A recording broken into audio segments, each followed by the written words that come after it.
What is going on, everyone? Welcome back to the channel. Welcome back to the Premier League review show. We've got lots to discuss, lots of interest, lots of big games, lots of interesting talking points over the course of the weekend, especially on Friday night. We will get into that as well.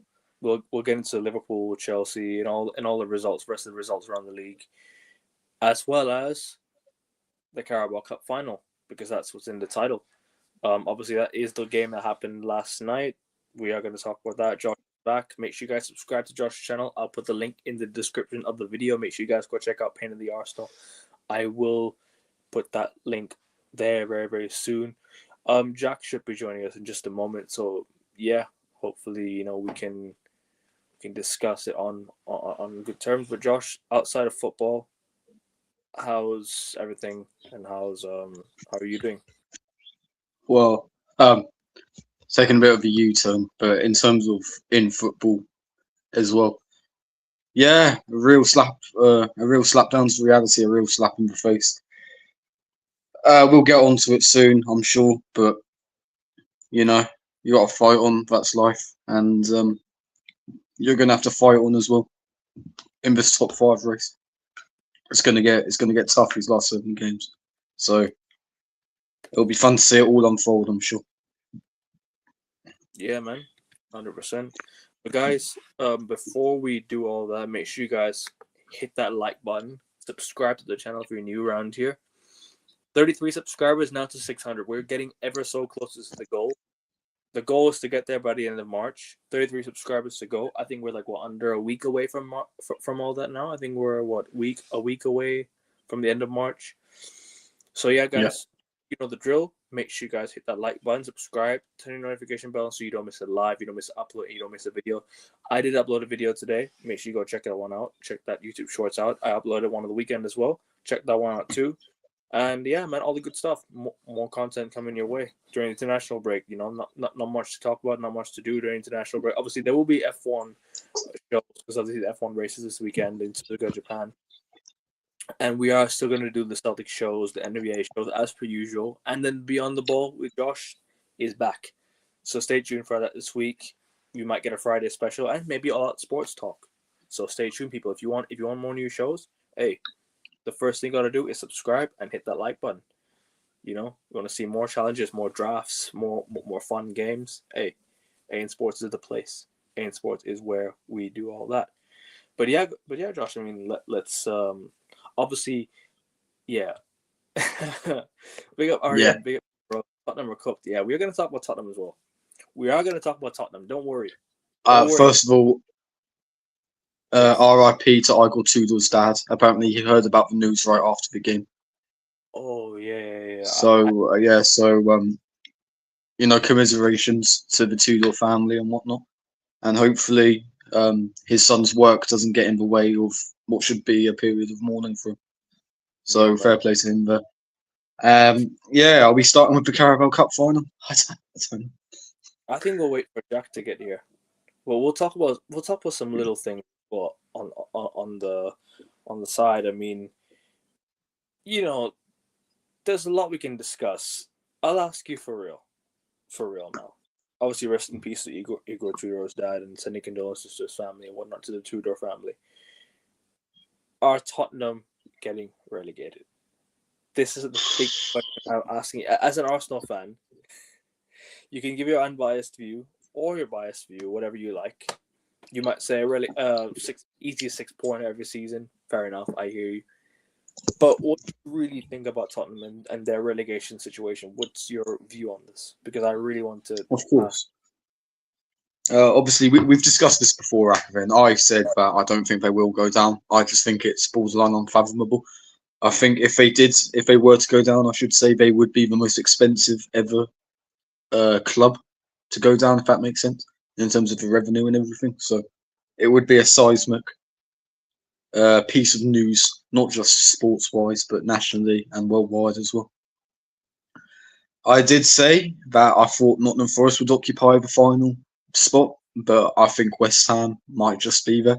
Having said that, Spurs are only 1 point above West Ham now. It was rather annoying that Aston Villa finally decided to win a game on that game week, on Yeah, that game day.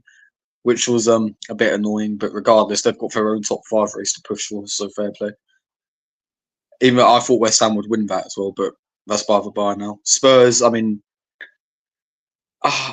dare I say, I felt a bit sorry for their fans because they actually created a really good atmosphere for the team bus before the game, and the players served up that absolute pile of wet mush. It was quite frankly disgusting. Obviously, as an Arsenal fan, I can banter Spurs, however I may please, I suppose. But listen, we've just lost a cup final as well, so I'm not exactly in the best of moods either. Their players are an absolute disgrace. I will say that. They have no fight, they have no passion, they have no determination, they have no vision for the future other than trying to leave the club. You can tell that Richarlison aside, they all think they're too good to go down. They're playing like they're too good to go down. They're playing like they're mathematically confirmed to be safe already. They're really not. Like I said earlier, they're only 1 point behind West Ham. Do I think they'll get relegated? They can, but I just don't see it. I simply don't see it. I still think it's between West Ham and Nottingham Forest, which is quite funny because they've got more fight in their left pinkies than Spurs do throughout their entire squad for Richarlison aside. I mean, I'm sorry for not giving a straight answer, but I still don't think they'll go down, which will be unfortunate. But like I said earlier, I'm more concerned with what Arsenal are doing right now than whatever Spurs are doing. If they get relegated, whoop-you-do. But if Arsenal end the season empty-handed once again, I'm not going to be happy. So, and in the worst-case scenario, when they stay up and we win nothing, hey, I mean that feels like the realistic route right now. So, I mean, for my sake, I hope it doesn't happen. But yeah, I mean, Spurs are absolutely dreadful at the minute. It's crazy. I don't know what your thoughts are, Akavin, but I think it's disgusting what their players are doing because their fans are actually getting behind the team now, and it's just not working. Yeah, I think they deserve to get relegated. I'll agree with you. I really think they deserve to get relegated. This side, it's not good enough. It should you just go look at the midfield. Like, bro, what has happened to Basuma? What's happened to all the Spurs midfielders that were just so good in that run under not Pochettino but Conte and Conte's reign. And not only that, bro. Not only that, right? What's happened to them since the first season of Ange? Sancho got them 5th in this first season. I'm not saying that's amazing, but Ange got quite a lot out of that Spurs side. What's happened to that same Spurs side? Yes, I get it. Maddison is injured. Kulusevski is injured. Those two players are crucial. They have got an injury crisis. They have. And I'm starting to think that it's the retractable pitches that they have at the Tottenham Hotspur Stadium. And even Real Madrid. I can refer to Real Madrid. We are going to discuss this on the Beyond the Ball pod. Actually, this is a good topic for Beyond the Ball pod. Should retractable pitches be banned from football? That's a good question for me to ask on the Beyond the Ball podcast. Definitely, we'll definitely discuss that for sure. The Premier League would be boring without Spurs. I think that's the risk that the Premier League has in terms of marketing. It will take a big hit. It's the same way that Manchester City and Chelsea will never get punished for what they've done because they simply bring too much revenue to the Premier League. Spurs bring a lot of revenue. Obviously, if they go down by merit, there's nothing the Prem can do about that. But it would be a big hit on the market. Say what you want about Spurs, whether they're a big club or not, but they do bring in a hell of a lot of money as well. So it will be harmful for the Premier League if they were to go down. Not for us, but for the actual Premier League as a product, it would be. So do you want them relegated, or do you think they'll get relegated, or do you don't think they'll get relegated? Well, I wouldn't mind them getting relegated, but I'd rather Arsenal won something by the end of the season. You know what I mean? Yeah. I'd rather we didn't finish empty-handed. I feel like the obvious scenario at the minute is that we finish the season empty-handed and they stay up. Obviously, in an ideal world, we'll win the remaining 3 trophies available. Funny that, isn't it? And Spurs will go down, but yeah, man. I just don't see Spurs going down. To be honest, I just feel like it's too good to be true. No matter what position they're in, it just feels too good to be true, in my opinion. I don't know what your thoughts are. In terms of do they deserve to get relegated, the fans don't deserve it, even if they are Spurs. but the players and especially the board do. You sack a manager after winning. You sack a manager after he's won you your first trophy in 17 years, your first European trophy in 40 years. Yeah. You sell a player 6 months after he scored your biggest goal in 17 years, at least, in a final. I mean, at the end of the day, don't bite the hand that feeds you. You've got a trophy-winning manager at your disposal who was dealing with an injury crisis last season, by the way. But he kept you safe from about February onwards, so he could put all his eggs in one basket for that Europa League. Ended up winning it for you guys. And you sacked him off for a Brentford manager who, in light of his absence, that club seems to be doing a lot better than they ever did with him. So it makes you think, doesn't it? And Brentford pushing for the top 5 spots now. Bro, they appointed a set piece coach as well. Let's not forget this guy. The manager right now was a set piece coach under Thomas Frank. He was Thomas Frank's. I do like Keith Andrews. And now he's their manager, and he's got them playing some really good football. Listen, Brentford. I'm gonna be real with you. I think Brentford deserve a trophy this season.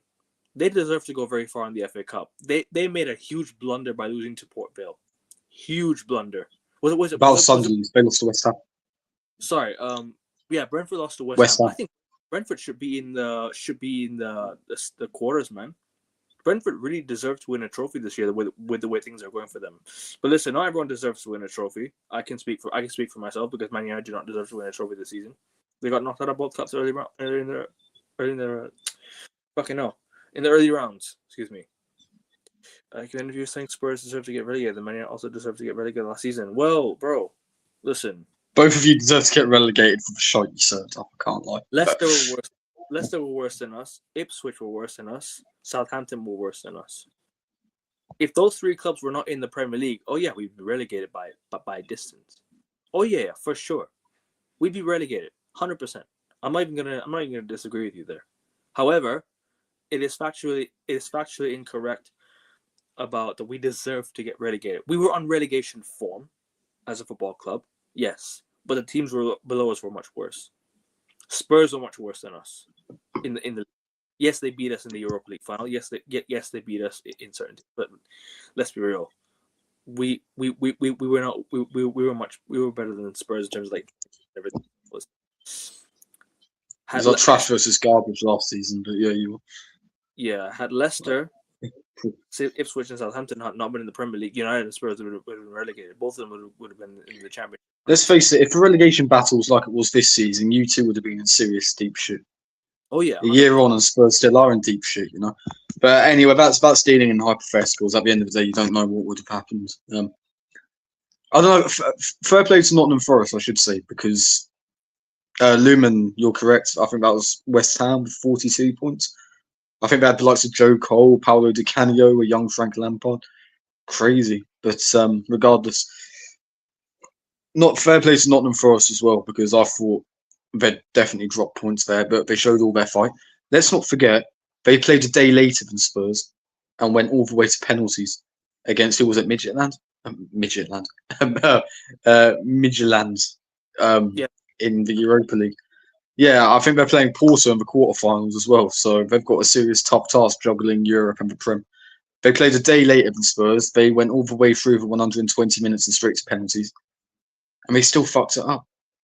And I think it shows Liverpool in an even worse light, because Forest are through. Spurs managed to get a point against them, you know. Forest are through, aren't they, in the Europa League? Forest are through. Yeah, no, that's what I said. They went all the way through 120 minutes, had to go to penalties, a day later than Spurs, who played Atletico Madrid, and they run out 3-0 winners. I mean, the Spurs players are absolutely disgraceful, and I've got to be honest, their fans don't deserve it. I know this sounds weird of an Arsenal fan to say it, but they genuinely don't. Because, I suppose no fan base deserves to get relegated, but their players just simply aren't fighting. It's not the Spurs way, and they're an absolute disgrace for that shirt. I know a large portion of them won the Europa League last year, but that doesn't excuse the absolutely horrendous campaign they're making right now. They beat Atletico Madrid in midweek. I thought that would have given them more than enough confidence to get a few wins on the board and get safe, but apparently not. So But you know what, Forest, like, I'll be real with you, Spurs, yeah, they're not playing well at the moment. They're losing the sides they shouldn't be losing to. They've got Sunderland away next. That's going to be a really, really tough game. They need this international break more than anything. If this international break does not help them get back to rhythm and win a Premier League game for the first time in I don't know how many months, maybe Since we December. can start to say Tottenham are going to get relegated. I think after the international break, will really determine whether Spurs are good enough to stay in this Premier League or not. Because at the moment, as things stand, they're playing Sunderland away. That's a tricky game, right? Then they come back, but they don't even play for 3 weeks, just like us. They don't play for 3 weeks, just like us. And then they have to play Sunderland after that, right? They're out of the Champions League. So 3 weeks until Spurs' next game. If they don't get some match rhythm back then, good luck. Sunderland away, they're probably going to lose that one. They still have to play Burnley, right? Burnley at home or away. I don't remember where they have to play. Burnley at home, I think. Good luck, Spurs. They still have to play Wolves away. And Wolves are not that easy, compared to what they were. They're not an easy side to play now. Because some of these players are playing for the value, right? Some of these players are playing for their values. And they're probably relegated, but bro, Wolves away. Spurs is bogey ground, man. That is Spurs' bogey. They don't win away. They don't win there. They hardly win away at Wolves, man. So yeah, man, I think Spurs are in deep shit. They are in deep shit. No Maddison, no Kulusevski this season. The retractable pitches, we'll discuss that on Beyond the Ball pod. I think they need to bin that one off. And yeah, man.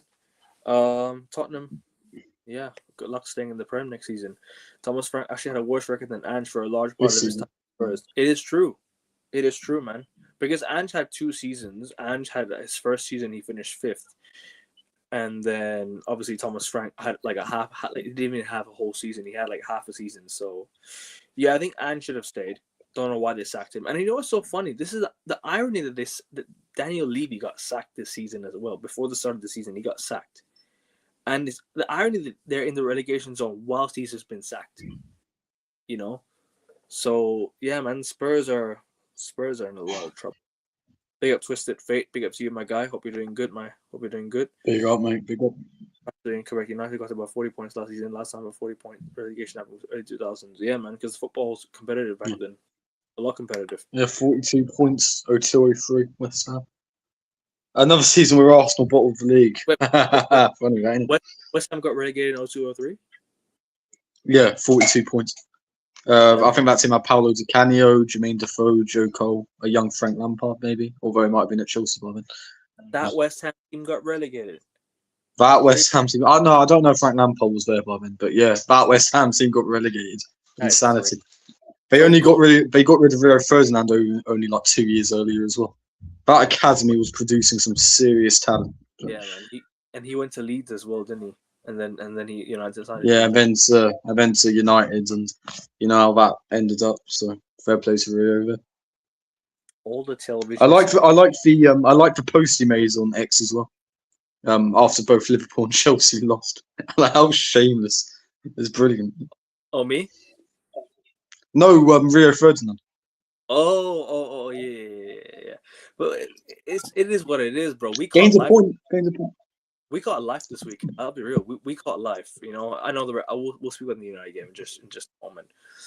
All the television series, season 3 is better than season 2. I think Ange said that at the trophy parade, didn't he? Yeah, he and did. to be fair, he could be right. Spurs could go down. That would top them winning a trophy, but for sure. They should be. They should have stayed. He should have stayed. I don't know why he didn't stay. You're sacking a manager after winning your first trophy after 7 years. It's like this. It's crazy. Like, I don't know how you get away with, and then you think you can survive in the Premier League the following year with the squad you've been left. You can talk about the league performances, but we knew he was getting relegated by February, which is why he put all his eggs in the Europa League basket. It's just 100%. So weird, so weird, Yeah, and it's just, if United didn't have Amorim, I think we'd have won that Europa League. Call me crazy. I think we'd have won that Europa League had we not appointed Amorim, because Amorim just he just didn't. Got you to the finals. Ten Hag would have won you that. Ten Hag would have won you that. have won us that final. But I didn't even trust Ten Hag as much. Bro, Ole Gunnar Solskjaer would have won us the final, and he's a bottle job. He'd have won us that final. Big time. You know? No, I wouldn't go that far. He's beaten Spurs quite a few times in his tenure. So I mean, I know he got battered by Spurs. We had 10 men, so that ruined the whole game. Their academy was almost crazy as ours back in the day. Ours was very, very good as well. We produced some very noticeable names. Like I think I'm not saying that some of the names that have been in football are just Sorry, amazing. I thought Twisted Fate meant now. I was like, what Jermaine Defoe level talent are you producing now? But yeah, back then, I mean, class of '92, of course. What they went on to win. We produced Kieran Richardson. Remember him? Kieran Richardson is a very noticeable name. Yeah, I don't know if he was on both West Ham, on that West Ham level of academy. Who did he produce around 2003? Not really. Not many. Anyone? Like Chris Eagles? Chris Eagles. Name. I remember a guy that scored David Bellion, but then he was in as fucking hell. Ravel Morrison as well. Don't forget, Ravel Morrison was at. No, I'm thinking about 0203 or late 90s, not the early 90s, the late 90s. The late 90s was David Beckham, but David Beckham came. No, that was class of 92, wasn't it? 1994. No, he wasn't there in 92. I think he came at like 93, 94. I don't think he came straight away. It was Giggs, Steve Bruce. I don't remember. Not Steve Bruce. No, Steve Bruce was there in 92, 90. He scored the winning. Yeah, he scored for United to win the league that year. He wasn't in your academy.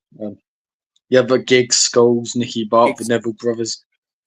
Scholes didn't join Scholes didn't join in the 1992. I think he came a year after because he didn't win 11. He didn't win 13 Premier League titles like Giggs did. He won like 11 or something. Sorry, he won 8. He won 8 league titles or something, or 11. I don't remember how many titles he won, but he won like around 11 or something like that league titles. Gary Neville won 8. Twisted Fate said it. Yeah, Giggs, the Neville brothers, Nicky Butt. Giggs, you know. He was in the team pre Premier League, like 1989 or something. He was there. He was there when we won the Cup Winners' Cup as well. You know, so he was in Man City's academy. Funnily enough, he was. And we signed him from like $1 million or something. I don't remember how much we signed him for. Fucking hell. $1 million would have been fucking steep for a young player back in. Not $1 million, sorry, but I think like 10. Like 100 grand or around that, because it was very cheap to sign players back then. Obviously, we say cheap now, but back then it was different market, different price tag like that. So yeah, I mean, like I said, Tottenham, they need to trust their academy a lot more. I think that's where they need to go down now next season. I think trust their youth.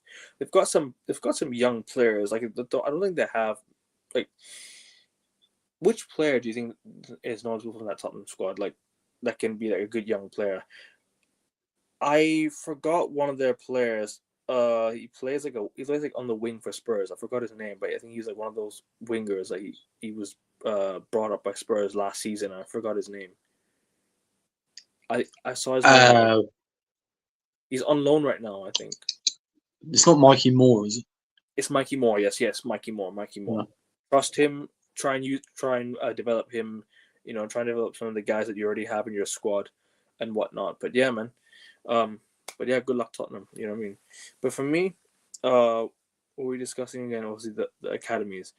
Yeah, our academy after the 90s weren't as amazing. Obviously, we had Welbeck, we had Johnny Evans, we had like players of that sort. Like they came through. Wes Brown and all that. I mean, yeah, Wes Brown would played a huge part in Man United's winning success. Obviously, he produced that pass to Ronaldo in the Champions League final in 08. John O'Shea as well.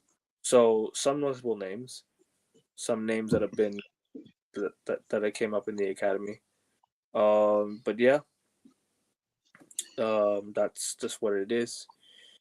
I guess while we wait for Jack, I think we might as well go to the Carabao Cup final. Unless you want to have any more to say on the Tottenham or would you want to just move on? Is there any other Okay, game we can talk about quickly before Jacques comes in? Uh, I think this is a good one. Everton Chelsea was a fun one. We'll discuss it after, actually. I think after one better. Shall we quickly go over Manchester United versus Bournemouth again? Because obviously you did do the Red I have Army rant pause. I have a lot to If say. we have a shortened version of what you were saying. You know what? Yeah, let's just go through that now. United Bournemouth. We go 1-0 up. Right. Okay. First half, we had chances, a lot of chances. All right. We play. We had. Well, Ahmad was through on goal, miscontrolled it. The pass. Ahmad's just been on really questionable form as of late, man. I just don't know what's up with him. I don't know what's up with his form. He needs to really step it up. He scored only 2 goals this season. Albeit goals is not the only thing I ask. It's just generally he's just not providing for the team. Like even when he starts or comes off the bench, he's just done nothing for us, bro. He's done absolutely nothing for us. All right, Ahmad needs to be he needs to be questioned. All right, another one we have. Yeah, Brian Mbeumo. He's being played in the wrong position, in my opinion. He's supposed to be a right winger, but he's playing as a striker. Benjamin Sesko needs to start games now. I think it's time to start Benjamin Sesko. Start him. And then, all right, first half, move the ball well. Had some chances. Second half, the game kicks off, get a penalty. In like the 50-something minute, we get a penalty. Oh, that was a correct decision. Clear penalty, pull of the shirt. We score, go 1-0 up.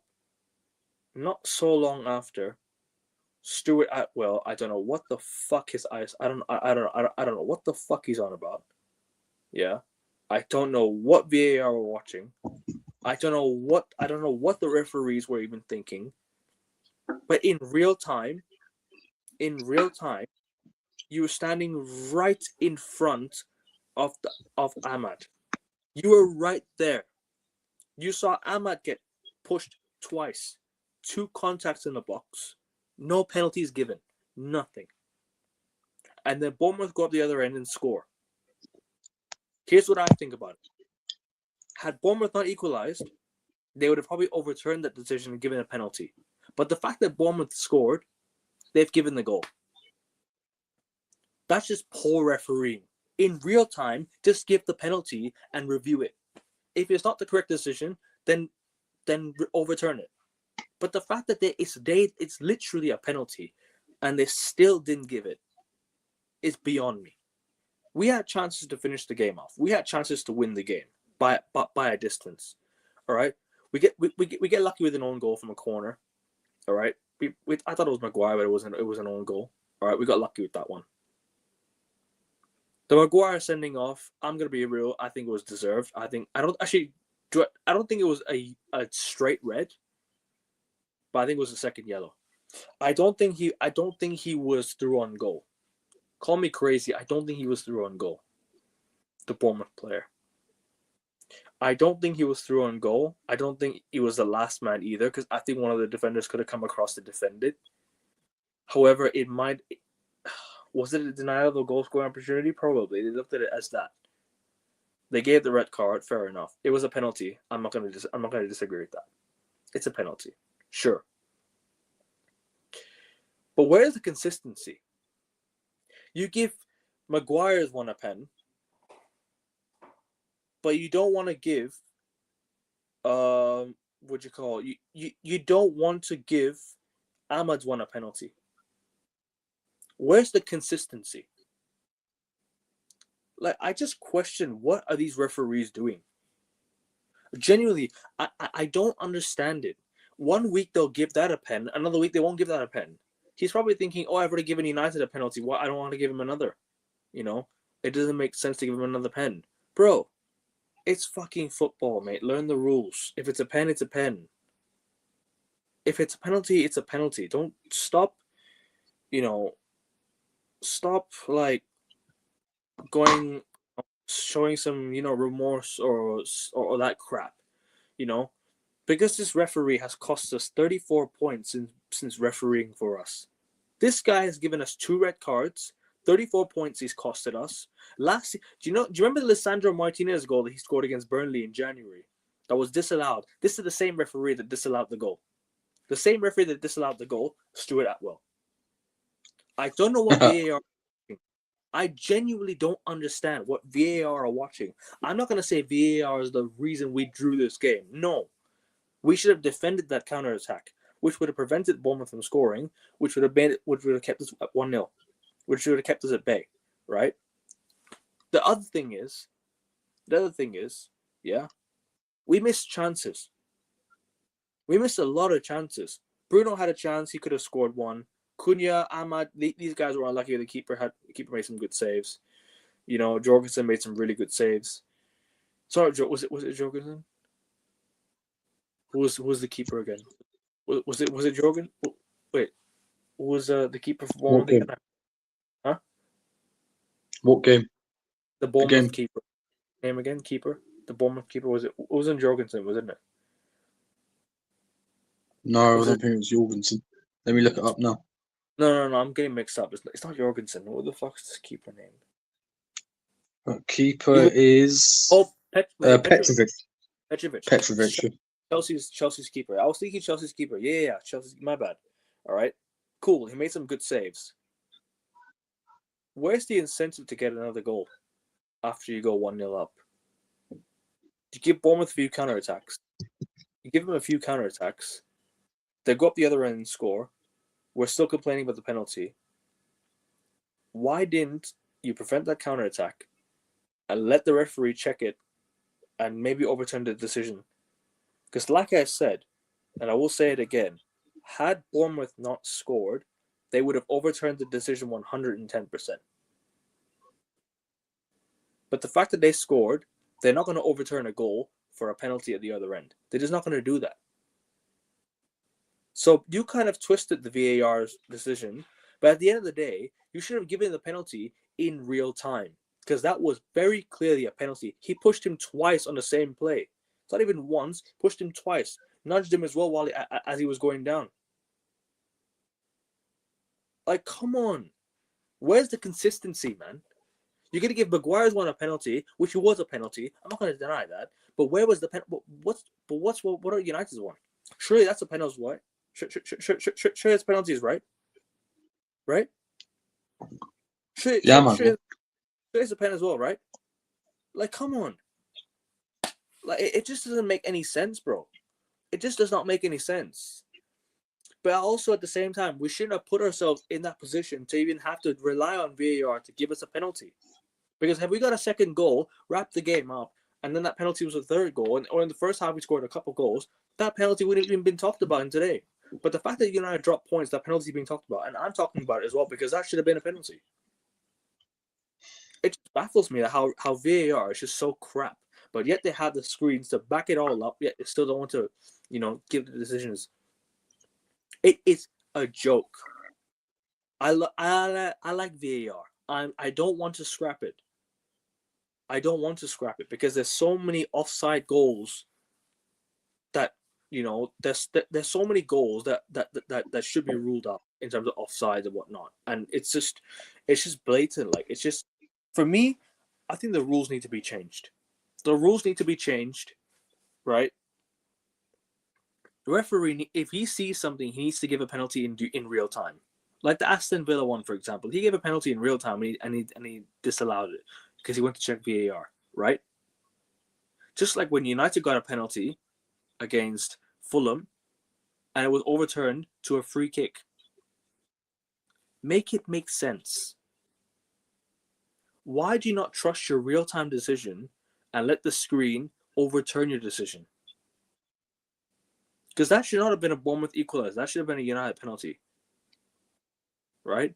Had United got that penalty, that would have been 2-0, or if we scored that, and instead of 1-1. That's why I'm talking about it a lot.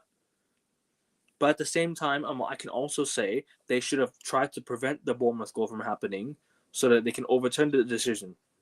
It's both at the same time. Two things can be true. But yeah, man, just poor, man. It's 2 points drop because we could have really pulled away, bro. Aston Villa won, Liverpool lost, Chelsea lost, bro. We could have been 9 points clear of Liverpool. We could have been, I don't know how many points clear of Chelsea, clear in third. We could have wrapped this top 4 race up in March. We could go 3 or 4 game weeks and they still wouldn't catch us. You know? But listen, it's going to go down to the wire now. It's going to go down to the wire. We have to get it. If we don't get it, then whatever, so be it. Right? Glazes out anyways. But I don't know, man. I'm just fuming, man. Gary Neville never but we moved between 95 and 96 with their breakthrough. Geeks joined on his 14th birthday, then broke through properly in 1991. Unfortunately, by the rule of the book is to read because of the last man doesn't have to be through on goal. True. I don't think it was last man. No, that was a red card, even if it was yet again a soft fall. That's why they gave it. Is it because it was a goal scoring opportunity? Because the guy was through on goal. The guy was through on goal. Yeah, of course. Maguire was the last man. So yeah, it was a goal scoring opportunity, I guess. But yeah, I'm at 1,000% penalty. Even a lot of rivals said, including Liverpool legend. There you go. The fact that that's it. Obviously, in the current climate, it's a penalty. I thought it was soft, but at the end of the day, those get given usually. So it's a strange one. And like you said, Akivan, because Bournemouth scored on the counter attack, they were never disallowing it. I said to you off stream, it was like Liverpool 3, Manchester City 1, November 2019, I believe it was, when Trent handballs it in the City box from a Bernardo Silva cross, and then Liverpool counter-attacks and Fabinho stuck it in from about 25-30 yards. VAR looked at it, but ultimately couldn't do anything because of what the outcome ended up being. It was Aguero and one of the Liverpool players getting a handball. Yeah, It was Trent. It was Trent. I think it was Bernardo Silva that tried crossing it in. I remember 29. Referees are never going to overturn a goal to give a penalty for the other side. And like you said, Akabin, I think it's soft. Manchester United fans, obviously, complaining about refs is something I have very little time for, but I can understand why they agreed with that decision. Because, I mean, at the end of the day, you see those get given, regardless of how soft it looks. So, I can understand the frustration there. No, man. But this is what I'm going to say. The fact that Arsenal fans, Liverpool fans, and certain other fans are like, these content creators are making TikToks talking about Man United getting robbed just tells you a lot you need to know. It just tells you a lot you need to know, man. Like, there's just no consistency with VAR in this league. Stuart Atwell is a terrible, terrible referee. This guy's given us 2 red cards, cost us 34 points in his time refereeing United games. And it just baffles me. This guy, United went to appeal to PGMOL, right? Okay, I don't know what the verdict is going to be. Either they suspend the referee, they fine him, or they demote him to the championship, or he's sacked. Because United already got an apology by PGMOL, but it's not the apology. We want an explanation. We don't want an apology. We want an explanation. Like, I know I have so much energy for a 3rd place battle, but it's a penalty. It is a penalty. Let's just be real, right? So that's on us. Like, no, that's on us. That's on the referee. And what's on us is we didn't do enough to win the game at the same time. Second half, we weren't that good. First half, we should have scored 2 or 3 goals. So, yeah, we didn't play for the full game. And the red card, the fact that we got a red card and we still drew the game, like, it's not a great thing, but it's not a bad result. I mean, Bournemouth hadn't lost since we beat them at home. I don't think they've lost at all since then, funnily enough. So they've not lost since then, no. At the end of the day, so it's not as if you're playing a bunch of bums. That was a really tricky away team to play against, and they lost in the FA Cup. At the end of the day, you got a point out of it. You gained ground on City and Liverpool later in the weekend. Even with 10 men, you should have won. So plenty of positives still. Sorry to cut you off. We could have been 4 points behind Man City if we won. You know, we could have been 4 points behind City, especially with they have a game in hand. You know, so yeah, we could have cut the gap between us and City. You know, but yeah, Twisted Fate. It was a Sandro Martinez goal that got disallowed in the Burnley game at Turf Moor. That he was a referee at, and he was a part of that. So yeah. Sorry, but Josh, continue your point. I didn't mean to cut you off early, bro. No, that's all right. I don't think there was anything else to my point that I was going to add. It's just away from home against a tricky side who haven't lost since early in the year. Obviously, away from home, down to 10 men, to get a point and gain ground on your top 5 rivals isn't a bad thing whatsoever. Only Aston Villa winning was what made it less than an optimal result. At the end of the day, mate, it was a tough away ground. You still should have won, even with 10 men. So I think there's still plenty of positives to take from that. And like I said, I've said it a few times already, but I think you're dead certainty for the top 5 now. You'll probably finish third. And hey, it could have been even better if not for silly dropped points under Amorim at the start of the season. And let's face it, you play some of the best football in the league under Michael Carrick. So, I mean, you did under Amorim as well, but that's because you were losing nearly every week. So, under Carrick, you actually look pleasing to watch. You're pleasing on VI. Bruno Fernandes, I understand the shouts for Player of the Year. He could break the assist records. But PFA Player of the Year includes other competitions as well, i.e. the domestic cups. And what you did in the domestic cups this season was disgraceful. So I don't think he'll win it. But regardless, he's a shining light in that side. And he dragged you to nearly 3 points a game on Friday night. So that shows a lot about his quality. I think some United fans, like Agassia, the viewers will remember him talking about how he's one of the most technical players United have ever had. I would not go that far, but he's a good player. If he's a United legend, I seriously doubt that, but he is a very good player, and without him, you'd be even worse. For me, a United legend, the bar for me is the Premier League and the Champions League. De Gea has won a Premier League. He can be classified as a legend. You have to win a Premier League or the Champions League. You can't just carry United to Champions League football and all of a sudden be hailed as a legend. That's not what my football club stands for. My football club stands for Premier Leagues, Champions Leagues, and the biggest and the best trophies, right? So if you win all that, you can be classified as a legend. Carlos Tevez would have been a legend had he not went to our rivals. He could have stayed and could have been a legend, So yeah, man, Tevez was a part of one of the greatest United, or probably the greatest United side of all time, and you could have won a lot more and become a legend, but you decided to join our neighbors.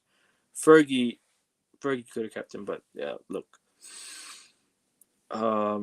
yeah, I don't know, man. It's just the bar for being a legend at my football club is really high.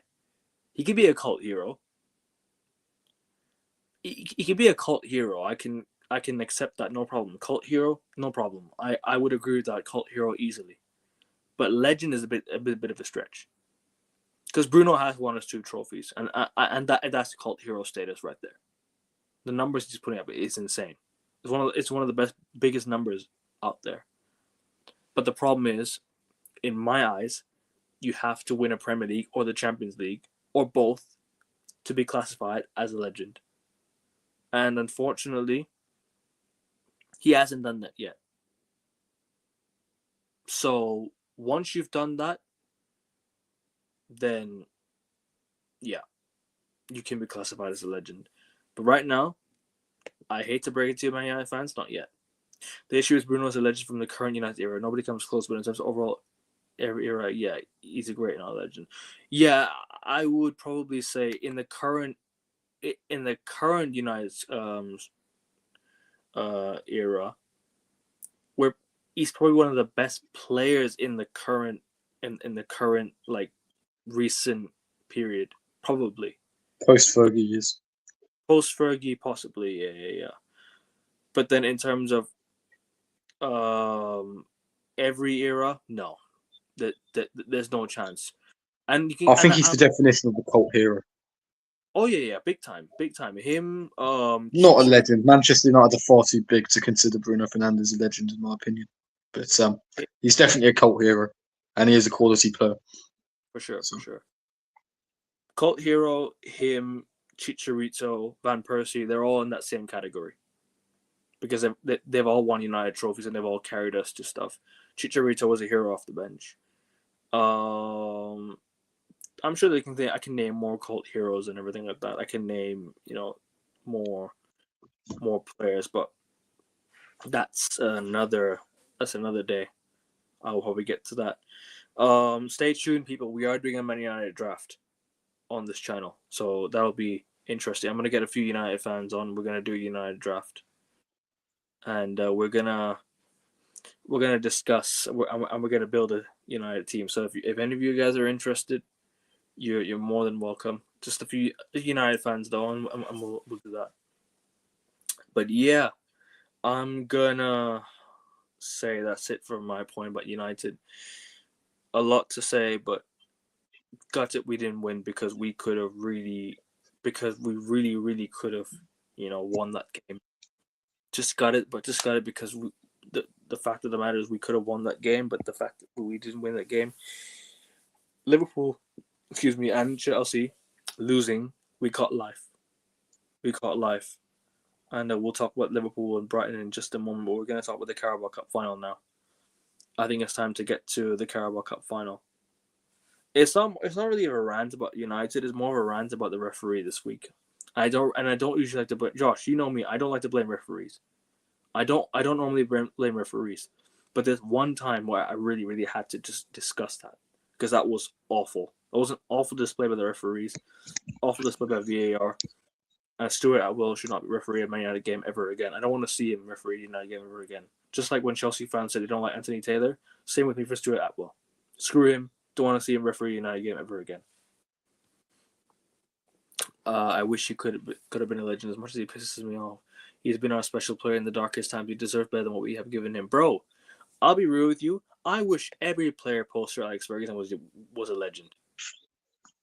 Because I wish we were winning Premier Leagues and Champions League. So the fact that we didn't, it's just, yeah, man. We're in the depths of hell, but hopefully we're looking to get out of it very, very soon if we can, sort the shit out of the football club. But I guess almost an hour in, hit the like button, subscribe to the channel if you're new around here, people. Turn your notification bell on so you don't miss a live, you don't miss an upload, and you don't miss a video. Hit the like button as well, so it helps the channel, helps with the algorithm. Subscribe to Josh in the description of the video. Go subscribe to him. But yeah, I'm gonna stay tuned for more videos and everything post this week. We are gonna do a Beyond the Ball podcast very, very soon, so stay tuned to that. And yeah, guys, leave a comment in the chat. Helps us a lot as well. Helps interact with you guys. And yeah, I guess we'll get to the Carabao Cup final now. Josh, over to you.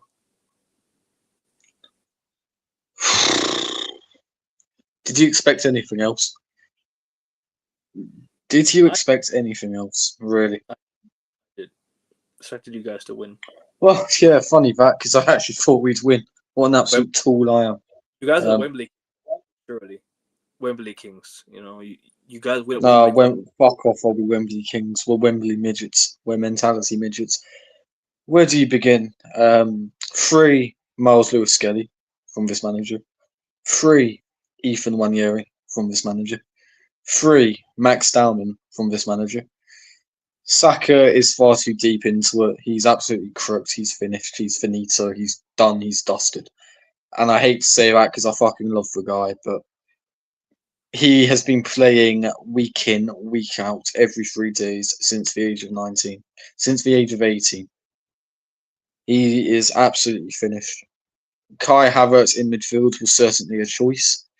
It didn't help that Eze was injured, but having said that, I don't think he would have done much anyway with the current state of the game.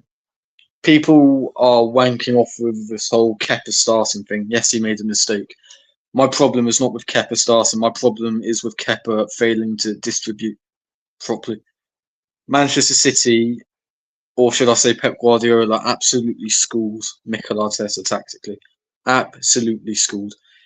They didn't press our centre-backs. They didn't press our backline. They pressed our midfielders. Yeah.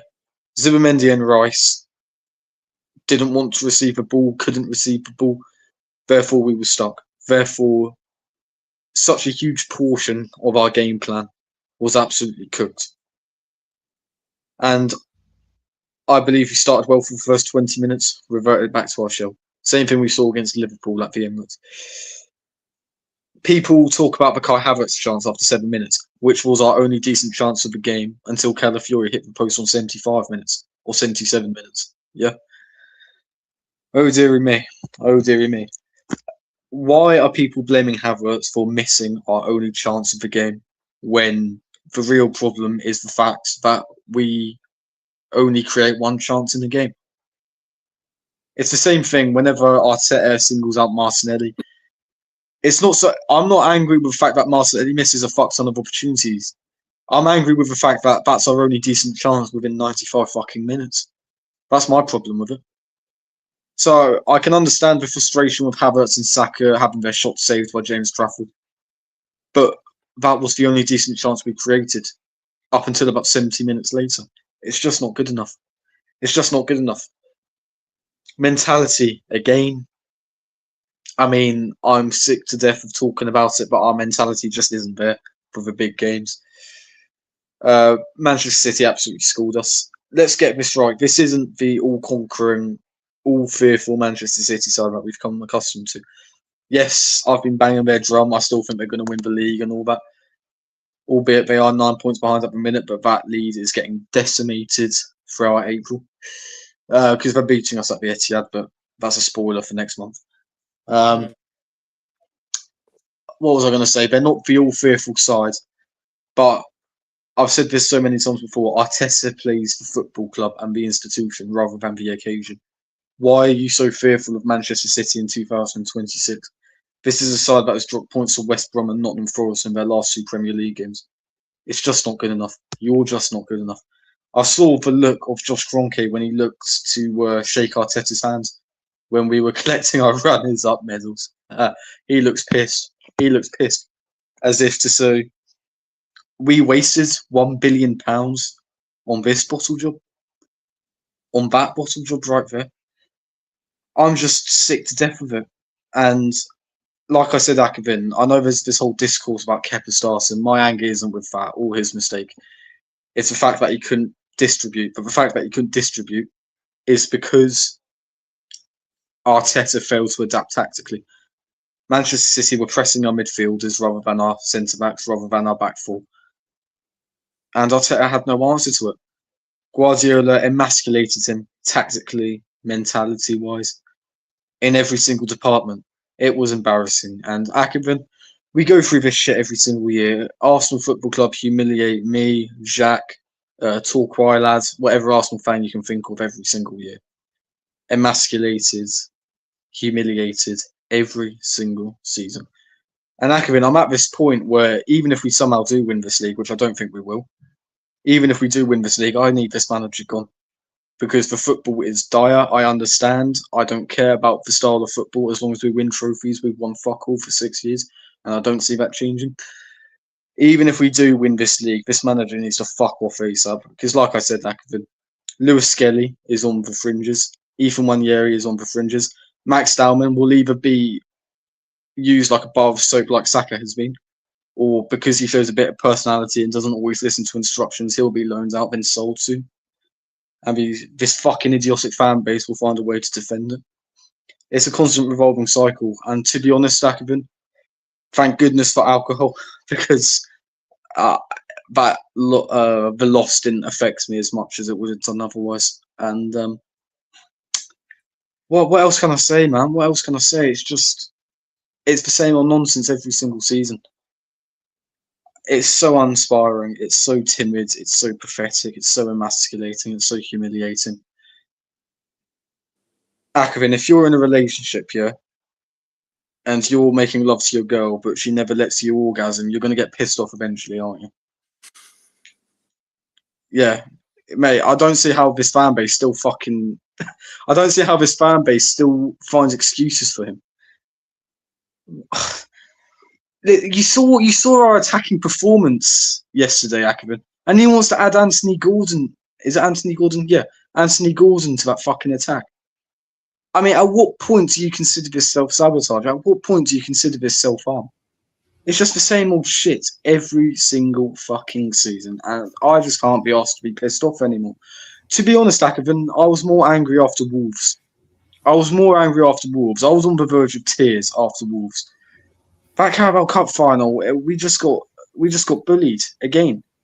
People talking about how this is a yardstick to how far we've come since the 3-0 loss to Man City in the Carabao Cup final in 2018. Mate, it was just as bad. The performance was just as bad. Only difference is we didn't concede 3, we only conceded 2. Whoop-de-fucking-do. I think I've said all that needs to be said. 3 Lewis Skelly, 3 Ethan Wanieri, 3 Max Darwin from this cunt manager.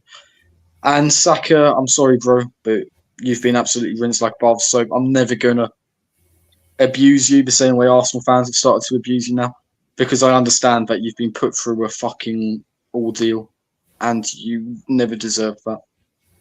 And in football years, you're essentially 34, 35 years old because you're absolutely burnt out. And that's not a criticism of you, that's a criticism of this manager. It's just disgusting. Jack, if you're there, over to you. I need to go for a minute, so I'll be back in a few. I'll read out the comment real quick and then Jack can go. Just 1 second, yeah. They shocked me.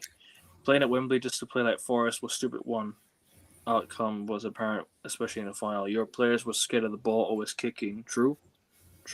I think Kepa made a mistake, and that's where Arsenal. That's where their heads dropped out to wherever. Hey, respect Nottingham Forest. They actually won their last match at Wembley, which is a flipping playoff final against Huddersfield. So none of this. No, they lost the last match at Wembley. They lost to Man City. Oh, but but they showed more heart and passion. Like they showed more fight in that game. Yeah, you know I mean, we haven't won at Wembley in a cup final since 2020. Last time we won a flipping cup final in front of fans was 2017. Yeah. To be fair, Jack, this was your first game at Wembley since 2020.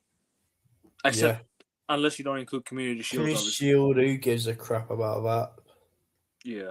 Unless your team wins it, that is. It's always a curtain opener, isn't it? I don't even know what to say about this match. It was what's I was going to say dreadful, but there's another sort of synonym to use. It starts with D. But anyway, regardless, what the hell was even happening with playing out from back? Oh, play out from back with Kepa, yeah. That's definitely going to flipping work. Because this guy's a flipping, I don't want to say curse, but he should not be playing in League Cup finals or starting in League Cup finals, because if you're just going to do that, you might as well just what do you call it? Spaff your game plan up the wall at that point. That's what you've essentially done. And the needless amount of time being taken to pass the ball. Like, there's a clip that's been doing rounds on Twitter and whatnot of, I believe it was in the second half, Kepa just dawdling on the ball, then eventually picks up the ball after like City players knocked it forwards and whatnot. And he's able to do so. But Ben White's in space for a good sort of, 30 seconds, 45 seconds. Doesn't even do shit. Doesn't even try and pass the ball out to him. If we're starting Ryan that final, we're not doing that sort of dawdling BS. And it's just utterly stupid. And then this must have been playing on his mind, the fact that this is cup final, obviously. And then he makes that fucking Flappy Bird error for their opener.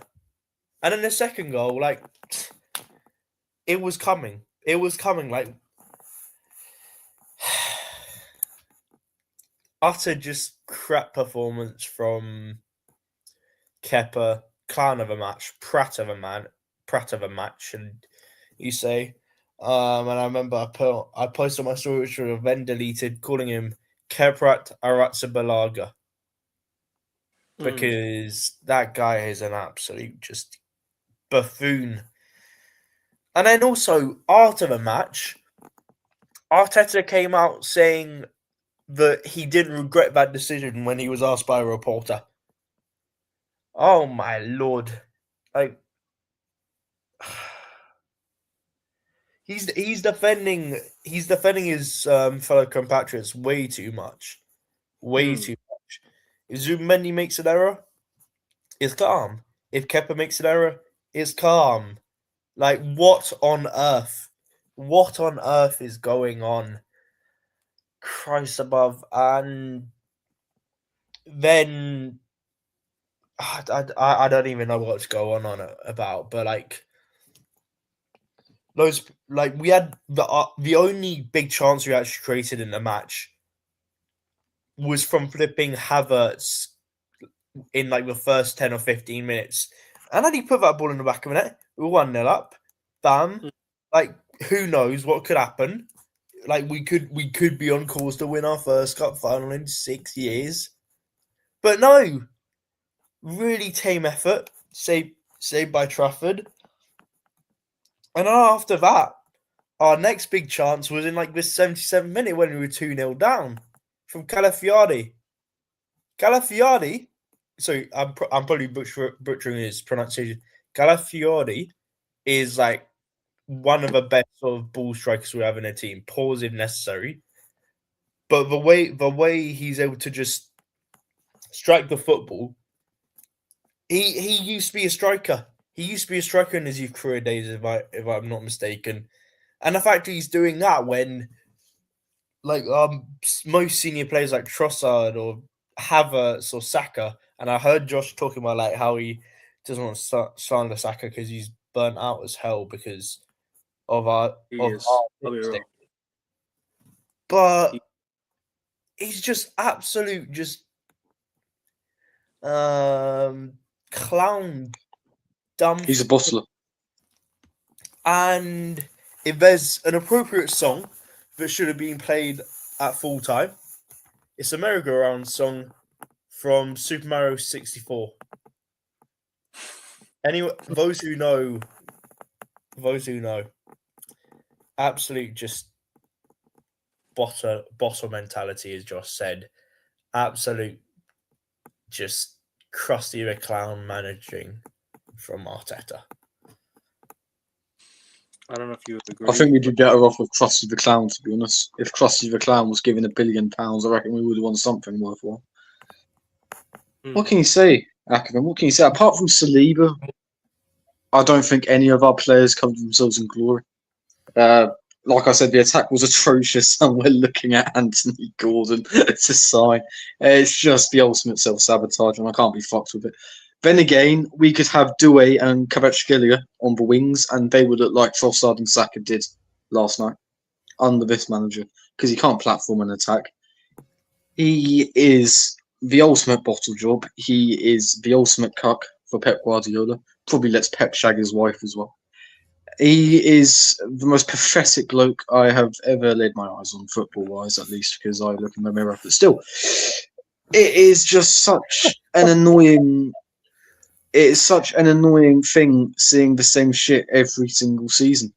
It is self-harm. It is borderline suicidal sticking with this manager because he will only repeat the same mistakes.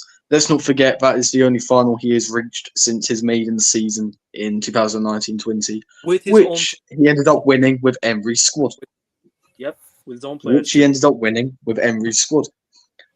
Isn't it ironic that Saka didn't come off the bench that day? Listen, I understand he's burnt out, and I said I don't want to slander him, but he is the ultimate bottle job. I can't lie. If he was God's child, he wouldn't have missed that penalty against Italy. If he was God's child, he wouldn't have missed that penalty against West Ham. He's not God's child. He's just another servant, and I can't be fucked with it.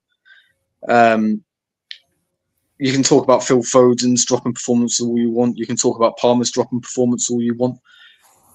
But they've got a trophy cabinet. What does this guy have? And like I said, it's not necessarily all his fault, but he hasn't got the minerals. Neither does this manager. The fact that he's the face of our football club tells you all you need to know. I'm telling you now, we are going empty-handed again, Ackerman. The manager needs Your manager should have phoned Ten Hag up after what do you call before the cup final, asked Bro. him how to be. If we won yesterday, he would have equaled Ten Hag's trophy cabinet. Ten Hag was at Manchester United for 2.5 seasons. And I've made 3 finals as It's United. disgusting. Yes. Won 3 trophies as well. Well, 2. Should have won 4 because of the Europa League run that we had, but we bottled it because to Sevilla. Yeah, £1 billion spent. If we won on Sunday, we would have equaled Ten Hag's trophy cabinet, but he can't even do that. He is the ultimate loser. He is so pathetic. I just can't be bothered to be angry anymore. Like I said, I was more angry after Wolves, and Jack will know how devastated I was. I wasn't even that annoyed after the final because City completely bitched us. You say all you want about the league title, how they're 9 points clear. I'm not referring to Arsenal as we anymore because I can't be fucked with it. I don't want to be associated with such losers. The fact that they're 9 points clear just shows how unserious City have been this year, and yet they're still probably going to win the title. So, what's the point? The furthest we'll get in the semi-finals is against Barcelona, and then we'll get slapped. We could go to Wembley again, but then again, St Mary's is notoriously a difficult ground for Arsenal to win at, so we'll probably get knocked out of that as well. It's the same old carousel of bullshit every single season. Why should I be bothered? Why? Some things are bigger than football, and watching Arteta be an absolute wanker week in, week out is just not what I need or deserve. So I'm looking at these last 2 months with the least amount of emotional investment I can possibly give. And if we end up empty-handed, which I think we will, I am not going to be surprised in the slightest. And to top it off, Spurs are likely to avoid relegation. So, hooray! Wonderful. Wonderful. I'll leave on this. Leicester have won a trophy before us. Crystal Palace have won a trophy before us. Frankfurt have won a trophy before us. Tottenham Hotspur have won a trophy before us. What is the fucking point in this manager? Newcastle have won a trophy before us. Man United have as well, don't forget. But you're Manchester United. Your floor is our ceiling, you know. We'll never be as big as you. Hey, listen, under a half-competent manager, we'd have 3 league titles in 4 years, but we have Arteta, so naturally we've won fuck all. Crazy work, guys. Crazy. I don't know if you agree, but I would rather lose a game 10-0 in the final, showing heart, determination, ambition to win than lose 2-0 doing nothing but trying to draw. I wouldn't go as far as say 10-0. I would rather say 3-1. Losing 3-1 with showing heart is better than losing 1-0 with showing no heart, no desire. I'll probably go with that. I Show Speed has a better player rating at Wembley than Saka does, just saying. Had to get it out there. Crazy work. Well, big up, Steven. Hope you're doing well, my guy. That final was so hard to watch. Arsenal made City look good. They did, man. They did. Bro, if you think City looks good yesterday, just wait to see what they're about to do to us at the Etihad. Because it shouldn't be televised for people under 18. You allowed them back into the game towards the end of the first half. They started getting some chances. We should have gone for Turkey, absolute baller. Bro, Ineos. That's why. Oh, yeah. Turkey was doing Kiki ups after 70 minutes. Yeah. After 70 minutes. Okay. The ultimate cuckold club. It's crazy work. Crazy. Why are Arsenal being kept when they're desperately looking for a trophy? This ain't round 4 of the competition. I have many things to say on this, and I will get my points on this one. Just before, Arteta had no plan B. Talking to his coaches, talking stuff about ideas. Yeah, man, absolute joke. We say That's an embarrassment. Of course, Ten Hag's won how many league titles? And more than Arteta has. Of course, but then again, that's not saying much. Better manager. Arsenal fans only look at league position, but really and truly, Ten Hag's won more league titles than Arsenal have finished second in the last few years. I think he's won 4 league titles as being manager. Oh, don't worry. Only quadruple we're winning this season is second place finishes, so we might equal Ten Hag on league titles in terms of second place finishes. I don't know. I think this was the trophy City had to win because the FA Cup is not a guarantee. True. Bro, Arsenal had far more incentive to win back than Manchester City did, but it looked like City were the team on the 6-year trophy drought desperate to end it. Arsenal looked like the serial winners that couldn't be fucked with it. What's that all about? I don't see City winning anything aside from maybe the Carabao Cup. I think Chelsea have a good chance to win the FA Cup. Call me crazy. I actually think Chelsea have a good quick thing. Why didn't Diamond come on? Why did Jesus come on? That guy is fat as fuck. Arteta talking about firing the belly again. Oh my life! If only your belly would set on fire, mate. Fucking hell. Oh my days. Do you know? I'm sorry, the guy. I fucking can't stand the guy firing your belly. How? How are you bringing Jesus on, bro? He stinks. What are you doing? I just can't. I can't be fucked with it. The guy's an absolute bum. I can't. I have a few I things to say. can't. Even if he does win this league, he needs to fuck off because the football's insipid. He's insipid. It's crazy work. I have nothing else to say. He doesn't even surprise me anymore. It's just so predictable, you know. So predictable. I need to say a few things. All right, I want to say a few things about your manager, bro. Because it baffles me like how retarded he is. Like no joke. and not not disrespect to Mikel Arteta, right? But No, for full real, disrespect to Mikel Arteta. but for real, I'm sorry. Like, what were you thinking? Okay, number one, do not ever start. I don't care. I don't care if James Trafford started for Man City. Don't ever start your reserve goalkeeper in a cup final. That's number one. Number two, why did Max Dowman come on the pitch? Saka should never have played 90 minutes. The guy looked absolutely lost. He looks burnt out. He looks like he doesn't want to. He looks like he can't play football no more. I'm not saying he's a bad player. He still has the talent. Like he still has it in him. He needs to take a long break from football, a 6-month break from football, so he can get his fitness and become a lot fresher. Because because he's been overplayed, overused, given minutes that he shouldn't be given. Being rushed back from injury, being thrown into games he shouldn't have been thrown into. Arteta's done this to Saka, and the day Saka retires from football, he'll look back at Arteta and say, he could never forgive him. He can't. Surely not. He'll never forgive Arteta for the way he's treated him during his career. He's too much of a quiet boy. He's too much of a quiet boy. He's too much of a quiet boy. That's why Arteta plays him. Why do you think Lewis Skelly isn't being played? Because he's got a bit of an ego about him. He has confidence in himself. And Arteta doesn't like that. He gets very, very shy around confident men. So he has to put God's children on the pitch instead. Crazy, crazy work. He needs the players to be submissive, as Aubameyang says. He needs young players that he can dictate. The guy's disgusting. I can't be fucked with it. Lewis Skelly, get out as soon as you can. Ethan Nwaneri, get out as soon as you can. Max Darwin, get out ASAP, bro. You have the potential to be a true great. Don't let this manager ruin you. Please don't. Please. Look what's happened to Saka, the guy you're deputising. Don't let that happen to you, my man. Come on. Another thing. Yeah, you're 1-0 down. You bring on Calafiori. You can't be fucking serious. You're bringing on Calafiori when you're 1-0 down. He's a left back, not a striker. The guy looked like he was playing striker. It looked like you brought him on to play striker with the chance he had in the 80th minute or something. And that was when you were 2-0 down. Not even 1-0 down. Nico O'Reilly has more goals in cup final. I can hear myself. I don't know who's Oh, never mind. I'm good now. Nico O'Reilly has more cup final goals than Mo Salah and Bukayo Saka. Funny that. Not hard.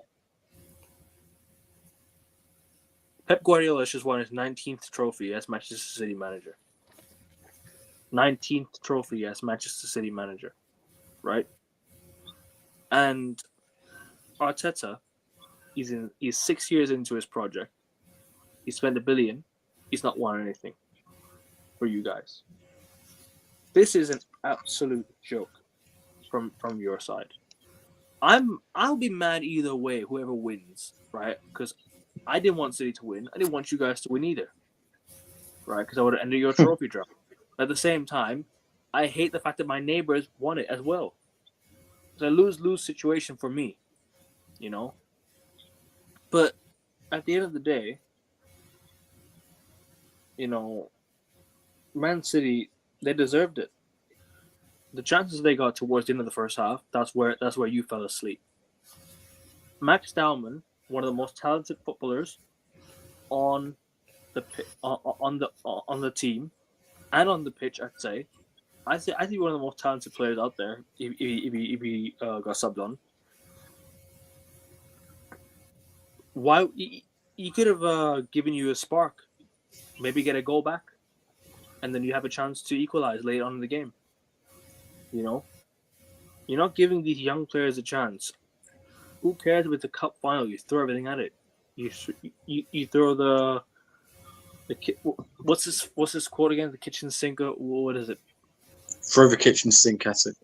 Throw the kitchen sink at it. There you go. I don't think Arteta has the strength for a kitchen sink. He doesn't have the cojones to manage a football club, bro. I'll be honest with you guys. He does not have the cojones to manage a football club. Your football club was built on winning stuff, bro. I grew up on Arsenal. I grew up in Arsenal. Van Persie, Fabregas. You know, I remember the days of. Bro, we didn't win shit then, But I'm trying to say that team would have easily won you guys 3 trophies in Arteta's reign, by some distance. That Arsenal team would have won 3 or 4 trophies under Mikel Arteta. Or actually, no, I lie. Not even Mikel Arteta. If they played in this era, they would have easily won you a league title or 2. They wouldn't have bottled that league title you bottled. No. They would. Akoven says Fabregas had a personality. Arteta would not have played him. Van Persie had an air of arrogance about him. He would have been holding the bench for fucking. Who is it? I don't even know. It's just you can give Arteta however many players he wants, however quality players he wants. He's not going to win anything. He is the ultimate bottle job. I can't be fucked with him. I can't. I genuinely can't. And congratulations to Manchester City. They were by far the best side. They're the superior side. They're the superior football club. Fair play, man. Fair play. You deserved it. And you'll deserve the league title that you'll be awarded by me. Rodri and Rice, the comparison is day. Yeah, man. Rodri as well. Always been well clear. Arsenal win the league probably by like 1 point. True. No. Listen, it's not over yet. I know I did. What was I gonna say? I think. Look, they still have to meet each other at the Etihad, so that's 6 points if City win that game, and City have. We've got points to Bournemouth as well. No, I think you'll beat Bournemouth. I think you'll beat them. Right. Then you've got Southampton away. Must win that. Right. Then you have to go to, a Champions League, Sporting Lisbon. Right. Then you go to the Etihad. Later on. Imagine. Right, let me say this. In this scenario, Josh, the fact if you are level with Sporting Lisbon going into the second leg, right, and you have to play Man City on the weekend whilst they've been rested, right, whilst they're rested of whilst they've rested their players, your fitness is going to be absolutely dampened. It's going to be absolutely dampened. You go to the Etihad. If you lose, that's 6 points. Then the City had the game in hand. Then it might be 3. Then it might be down to 3. So I think it's not over yet. I know we talked about it last show, and I said Arsenal could still win. I still think you will win the league. I'm not saying you won't. I think you will. But it's not over yet, because I did also mention that whoever wins this League Cup will go on to win the league. However, I am backtracking on my own words, because I think Arsenal 9 points clear, and I think 9 points clear is quite a big of a gap, especially with 8 games left of the season. Usually, I think it's like what Usually it's not over when it's like what game week 20 something. Yes, but this is already past game week 30. We're already going to be at game week 32 after the international break, right? So that's already something that you have to be very, very careful about. You have to be near perfect to win the league. Avoid defeat against Man City and be near perfect and you win the league. Plain and simple. You can wrap things up. Rakovan, we're not winning anything again. What's the point? What is the point? The guy's a generational loser. I don't think I've ever seen a bigger loser in football history than this guy. He's like Michael Ballack 2002 every single year. It's crazy. Genuinely insane. Oh, and I found it ironic that another cherry pick stat about how he's never lost at Wembley. It is completely muddled now. What excuses do you lot have left? What is it? Oh, we can still win the treble, can we? Fuck off. Fucking idiot. Like I said, the best we're getting in the Champions League is the semi-finals. We'll lose at Wembley, especially if Kepa's starting. That's if we even beat Southampton, by the way. And we're not going to win this league, Akron. I'm telling you now. This manager's got absolutely zero bollocks about him. So, what else do you expect? 0 for 4 again. Crazy, crazy work. How can you look yourself in the mirror after that? I can sense it now. I know what's going to happen, and it pains me to say it, but you just know what's going to happen, man. There's nothing else to say. What can I say? Trophy is true. This is the first final after 6 years, and they followed it. Big up, Steve. Hope you're doing well, my guy. My guy knows I'm a United fan, but my goodness, I was happy that he won this. Arsenal team is a fucking state of that, Jesus. Do you know what it is, bro? It's a lose-lose situation, Steve. Like, I don't want City to win as well. I don't like Man City. I don't want them to win trophies. But at the same time, Arsenal winning it is also like, if they win this, they could go on to win the quad. If you would have won last night, I think, you're pretty much almost nailed. The only quadruple we're getting is 4 consecutive second-place finishes. Just now. Because you know why? That would have driven you on to go and win the league, with especially being 9 points clear. You're in the league. You're in the Champions League quarterfinals. You're up against Sporting Lisbon. I think you'll go through. Even regardless, I think of what I said, I think you'll go through against Sporting, right? And the FA Cup quarterfinals, you have Southampton. You'll win that one comfortably. Even with your second team, you'll win that one. Do I think you'll win the quadruple? Actually, no. Do I think you'll win the quadruple? No. But you definitely made pretty much another 2 or 3 finals. You know what I mean? You'd have probably made another 2 or 3 finals. I think you could have maybe driven yourself to get to a Champions League final. But at the same time, like, you just won't anymore. I don't. I think you'll play any big club this manager for reasons. I've said it plenty of times. The crazy thing is, I understand number 5 and what he did, but he's a far superior footballer to Martin Zubimendi, and it's no coincidence that our Big 6 record stinks now after he's gone, because Zubimendi can control a fucking ball, and he can't control the ball. He hasn't been able to since about September. So, I don't know, crazy work. That's all I'm saying. Like I said, Lewis Skelly would do absolute wonders for this team going forward, but Arteta's never going to start him because he's got a personality and has confidence in himself. Who's the other one? Ethan Nwaneri is already fucked off out on loan. Max Dowman, either he's going to get run into the ground like Saka, or because he shows a bit of personality and doesn't always listen to rigid instructions, he'll get sold as well. He'll get loaned out as well. What's the point? What is the point? He says the state of that, but the state of Arsenal in the final again. How did he get on? Class that, mate. Crazy, isn't it? Big up, bro. If Arsenal played that in the Sporting, can you knock him out? Possible. I don't see him getting knocked out by Sporting. But although Trincao and Luis Suarez will cause them problems for sure. Is it an instructions or ability problem? Probably both. No, it's instructions, monkey.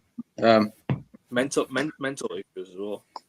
Mentality. Not even mental. Like, how do you look at that attack and decide that Anthony Gordon's for one? He is just such a self-harming manager. I just can't I can't even bring myself to be that annoyed because it's just you're doing the same old crap over and over again. What's the point? Like, what is the point? It's fucking I think pathetic. that left winger It's just depressing to me.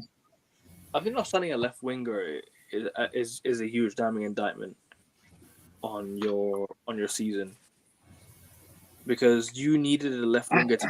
We could have Kvaratskhelia and Doué on both wings. They will look like Martinelli and Trossard under this manager. It's a coaching issue. He can't coach an attack. Please understand that. No matter who we sign in the attacking third, they're going to look like absolute bums anyway. Darwin, after 2 years, if he actually gets regular game time, is going to look like a pile of shite. So, I have no doubt that under the likes of Luis Enrique or Hansi Flick or any other semi-competent attacking manager, the likes of Trossard, Martinelli, Saka, Gyökeres, Havertz would actually look quite decent. But, of course, under this manager, they're going to look like absolute bums. What's the point? But yeah, man, Jack, do you wanna add anything more? Because I'm sure.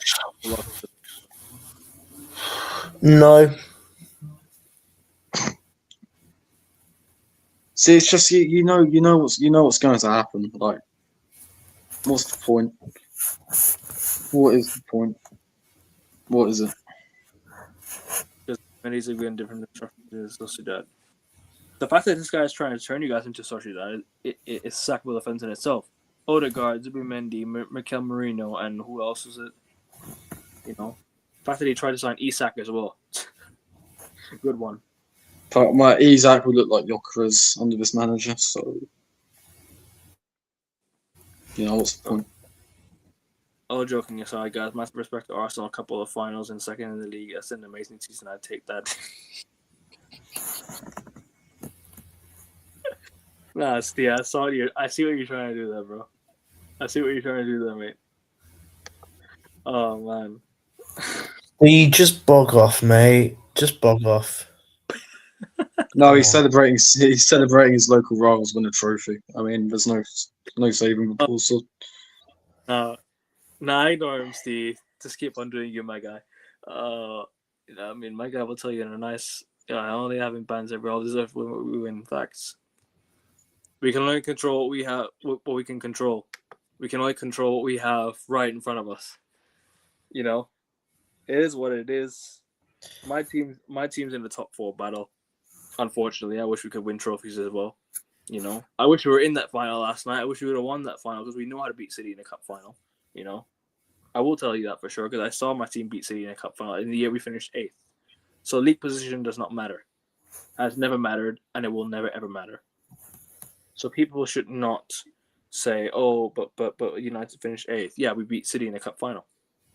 The fact that you could be second and not win in a cup final, yeah, man. We finished 3rd and lost them in a cup final. We finished 8th and beat them in a cup final the year after they won the treble. So listen, we did our thing, man. Could be worse, guys. We have the Glazers. True, we do. We have the Glazers, and literally, and that's why we're not, becoming that big club that we should be. But it's what it is. I've said all my points on Arsenal and the City. But Steve, also, if you want to see the United segment I go rewind back to the earlier I did before the Carabao Cup final discussion. I'd already given my thoughts on the United game. Poor refereeing and everything like that. But yeah, man, I guess we'll go to Chelsea losing 3-0 to Everton and Liverpool losing 2-1 to Brighton. Josh, you can take it away. Jack, actually, I'll start with Jack on this one. Chelsea, Everton. Chelsea. Oh my days. And your guy, Iliman Ndiaye as well. Yeah. Wow. I mean, I said this during a match when Ndiaye scored a third. Like, this is a statement win. Everton needed the Hill Dickinson Stadium. It's a statement win because,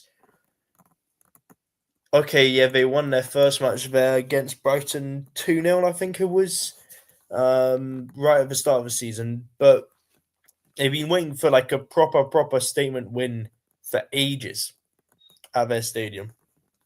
And they finally got it. Beto with a brace. First one, beautiful goal. not bad to say about goalkeeping or anything like that. Second goal though. What the hell is Sanchez doing? Sanchez should save it properly. But no, it just trickles in over the line. And then third goal, Iliman Ndiaye. Aye, what the fuck? Like that was beautiful. That was beautiful. And Josh and I were saying, oh, we should sign him in the summer, provided Arteta's gone. Provided Arteta is sacked at the end of his season. Chelsea, they look toothless, a bit like Arsenal yesterday. And there wasn't much creativity on their part. I only watched the second half, to be fair, because I was doing a wee bit of shopping after going to the gym. But I digress. Yeah, solid win for Everton. They are still in the talks for qualifying for Europe and whatnot. They're only 2 points off Chelsea, I believe, or 3 points off Chelsea. So things looking up for them, and they might qualify for Europe for the first time since 2017 when they qualified for the 2000 was it 16 or 17? It was one of those 2 years when they qualified for Europa League. Less said about the campaign in 17-18, the better. 16-17. Yeah. I think Lukaku had a really good season that year, and then I think they got to the Europa League. Yeah. But then, as I said, like less said about the group stage, the better, because I swear they had a massive drubbing against Atalanta. So yeah, what are your thoughts, Josh, on the match? The Everton-Chelsea match. Wonderful performance from Everton. Horrendous performance from Chelsea. Exactly what Liam Rosignol didn't need. I think there was a moment in the game where he noticed the cameras were panning to him, so he suddenly got up pretending to manage. I mean, the guy's an imposter, I can't lie. I thought he was the perfect counter to Chelsea's temperament problems, but the red card is still stacking up. Fair play to Everton, fair play to Beto. Absolutely wonderful performance from him. 2 goals and an assist. Ndiaye with a wonderful finish as well. Me and Jack watched that game. Me and Jack were very impressed by that Everton side because under David Moyes, they are a very, very solid side. What else do you say? Chelsea, that was an absolute shambles. I believe they refused to get Mike Mignon in the summer, the goalkeeper, and you can just see how much of a horrendous decision that was to let him go. Same as Victor Osimhen as well. I understand João Pedro is playing very well at the minute. I understand he's a very good player. But Victor Osimhen would elevate that Chelsea side levels. And for whatever reason, they decided against getting both. Particularly the goalkeeper situation. I mean, I think Rosignol's fucked himself over, basically, with choosing Jorgensen in goal in the first leg at the Parc des Princes for no discernible reason. In doing that, not only have you shot his confidence to pieces, but you've also shot Robert Sanchez's confidence to pieces. It's looking really, really peak. It's looking really, really peak for Chelsea right now. The other opportunity to win the trophy, of course, they've got a free passage to the semi-finals, considering they've got Port Bloody Vale at home. But as a Chelsea fan, I wouldn't be too confident on that, especially with City still in the competition. So could get ugly, could get kind of ugly. But I mean, what else can you say, man? What else can you say? That Chelsea side is. I mean, how do you spend 2.5 billion on that? It's just not that good. It's just not at the standard requires. Robert Sanchez in goal. You've got poor centre backs. Caicedo walking yellow card. Enzo Fernandez. I don't understand all the hype around him. Apparently, Chelsea want to make a profit on him. Who is spending that much money on Enzo Fernandez? Because they must have more money than sense. Cole Palmer's looked absolutely washed since the World Cup. And yet again, I think that's another case of a player rush back from injury, I should say. I think it says a lot that Garnacho's coming off the bench and he's looking like their best player at the minute. I mean, what else can I say about Chelsea, man? It's just really disappointing, but fair play to Everton. What else can I say? I think they capitalised on their City rivals dropping points as well, which we'll get onto later. Yeah. And yeah, it's a brilliant performance from them. Brilliant result. Probably the best result they've had at the Hill Dickinson Stadium thus far. And they took advantage of the slack Chelsea, so fair play. I think I don't know if you mentioned this exact few words yet, but Chelsea have lost 4 games for the very first time since 4 games in a row for the first time since what season was it again? Was it 15-16 when they were was it Jose Mourinho? I swear they lost like 4 games in a row then. That's the last time they did anyways. But yeah, man, poor from Chelsea. They were a team that I really thought that they were gonna, really climb up the table this season and really push on. But yeah, man, they're just not it, man. And I think the manager needs to take a hard look at himself because he's also made some decisions that have cost Chelsea big time in the last few weeks. Especially starting Jorgensen in the game against PSG when you could have started, Robert Sanchez, who was on a bit of decent form. And then now you just go and lose to Everton away 3-0. You get slapped. Where do you go from there? Your top four is in jeopardy. Champions League qualifications in jeopardy. Your only chance at a trophy is the FA Cup. Are you going to win that? You have to win that. It's the only chance at a trophy. But at the end of the day, they're not utilizing the squad to the best of its abilities. Obviously, spending money is not the issue. It's who you spend it on and what you overload yourself with. Chelsea have only overloaded themselves with attackers, never defenders. And the biggest issue Chelsea have is that they just don't like signing defenders. They don't like spending money on defenders. Joao Hato was the only defensive signing I think they've made for as long as I can remember. I just can't remember when was the last time Chelsea actually made a good signing at the back. Levi Colwell's out for the rest of the season, but that's really about it. They've not done anything to replace him. They've spent all their money on attackers when they should have been chasing defenders. No, I disagree, bro. I think you say they have defenders, but I don't think that the defenders are good enough. Fofana's always injured. Tosin is just not amazing. Chalobah's just not been amazing. And their most experienced defenders have just been, they've just been poor, man. They've just been really poor, bro. I'll be honest with you. And yeah, like I said, they've just made terrible decisions down the stretch, man. And that's what's costed them. I can ask you a serious question. What's the documentary the other day? Fergie argued with the owners of United at the time. They sold United to the Glazers as punishment, so we love Fergie or hate. It's always love, man. I hear why you ask this question, but it's always love because success always outweighs the bad. And Fergie is the greatest manager, in my opinion, of all time, and he's our greatest manager of all time. We have to, respect what he's done. I know the Glazers situation has hurt us a lot, and trust me, I don't like what he did. However, success always outweighs the bad, and Fergie is hella successful. Without Fergie, we wouldn't be where we are right now. Especially, I'm not where we are right now, but where we would have been historically. But I hear your question, man, and I appreciate you asking that question. But it's always love for me. Chelsea and Liverpool battle for 5th. I think 4th is still possible because Villa are just.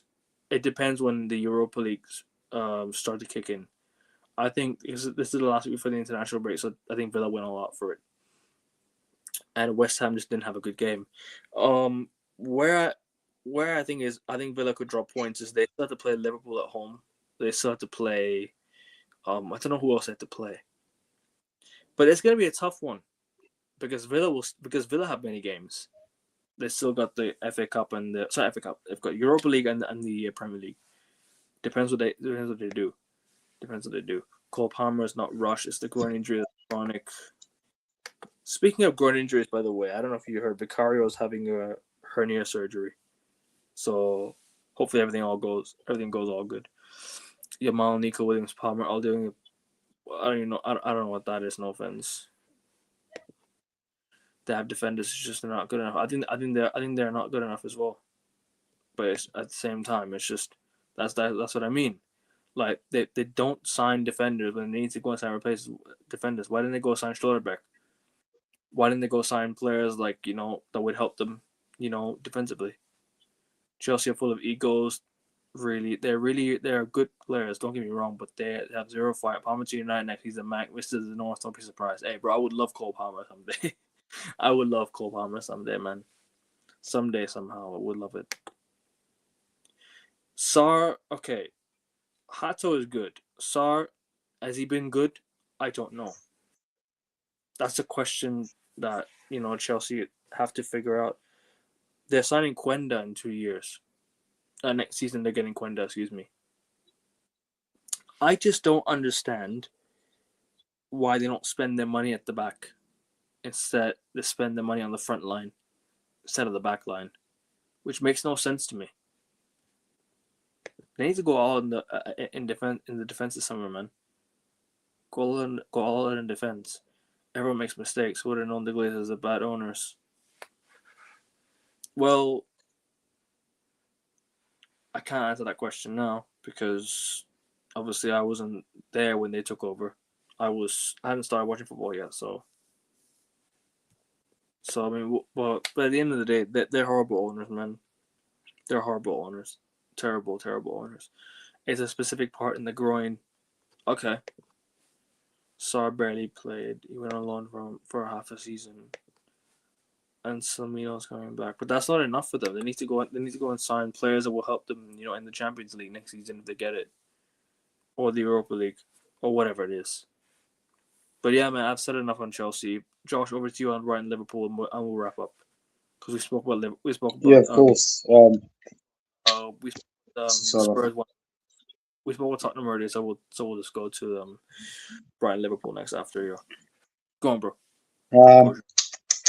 Where do you start? Obviously, I was there. It was quite funny actually. The scout was telling me about how he parked his car near Anfield for a game last season, and he had his exhaust nicks. So that was a good way to start it off. But yeah, it was a shambolic performance from Liverpool. Brighton should have won by about 3 or 4, if not for Marmoush, really. I mean, the away fans didn't even make any noise. It was night and day. It was a night and day contrast, I should say, to the fixture last season when, yes, Brighton won, but it was the second last game of the season. Liverpool already champions. It was a Monday night. And there was a hell of an atmosphere in the away end. Compared to now, the Liverpool fans were completely silent. They didn't even seem that bothered. They all came streaming out after the game was finished. I think there were only about 50 people left in the stands once Arne Slot came over to give his plaudits. It was awful. It was absolutely awful from Liverpool. And fair play to Bryson. Danny Welbeck, he responded in the best way to being left out of the England squad by scoring twice. It was nice, the former Manchester United man scoring twice against Liverpool. I'm sure you enjoyed that, Akavin. Big up, Agastia. Big up my co-host. Big up. Thank you, Agastia. Thanks for singling me out there. Yeah, I mean, Brighton were amazing. Liverpool were awful, absolutely awful. I think even Szoboszlai was pretty crap, to be honest. Wirtz, I mean, that is the biggest waste of money I think I've seen. The guy offers nothing. The guy offers absolutely nothing. Like I said, I think this all goes back to this summer and Liverpool's dodgy recruitment. If it isn't broke, don't fix it. You had a title-winning squad in your hands, and you completely ripped it apart, pretty much. Especially in the attacking department, and you've suffered for it. I think they've lost 10 Premier League games now, which is the most they've lost in a season since 2015-16, although I could be wrong there. It is up there with one of the worst title defences ever.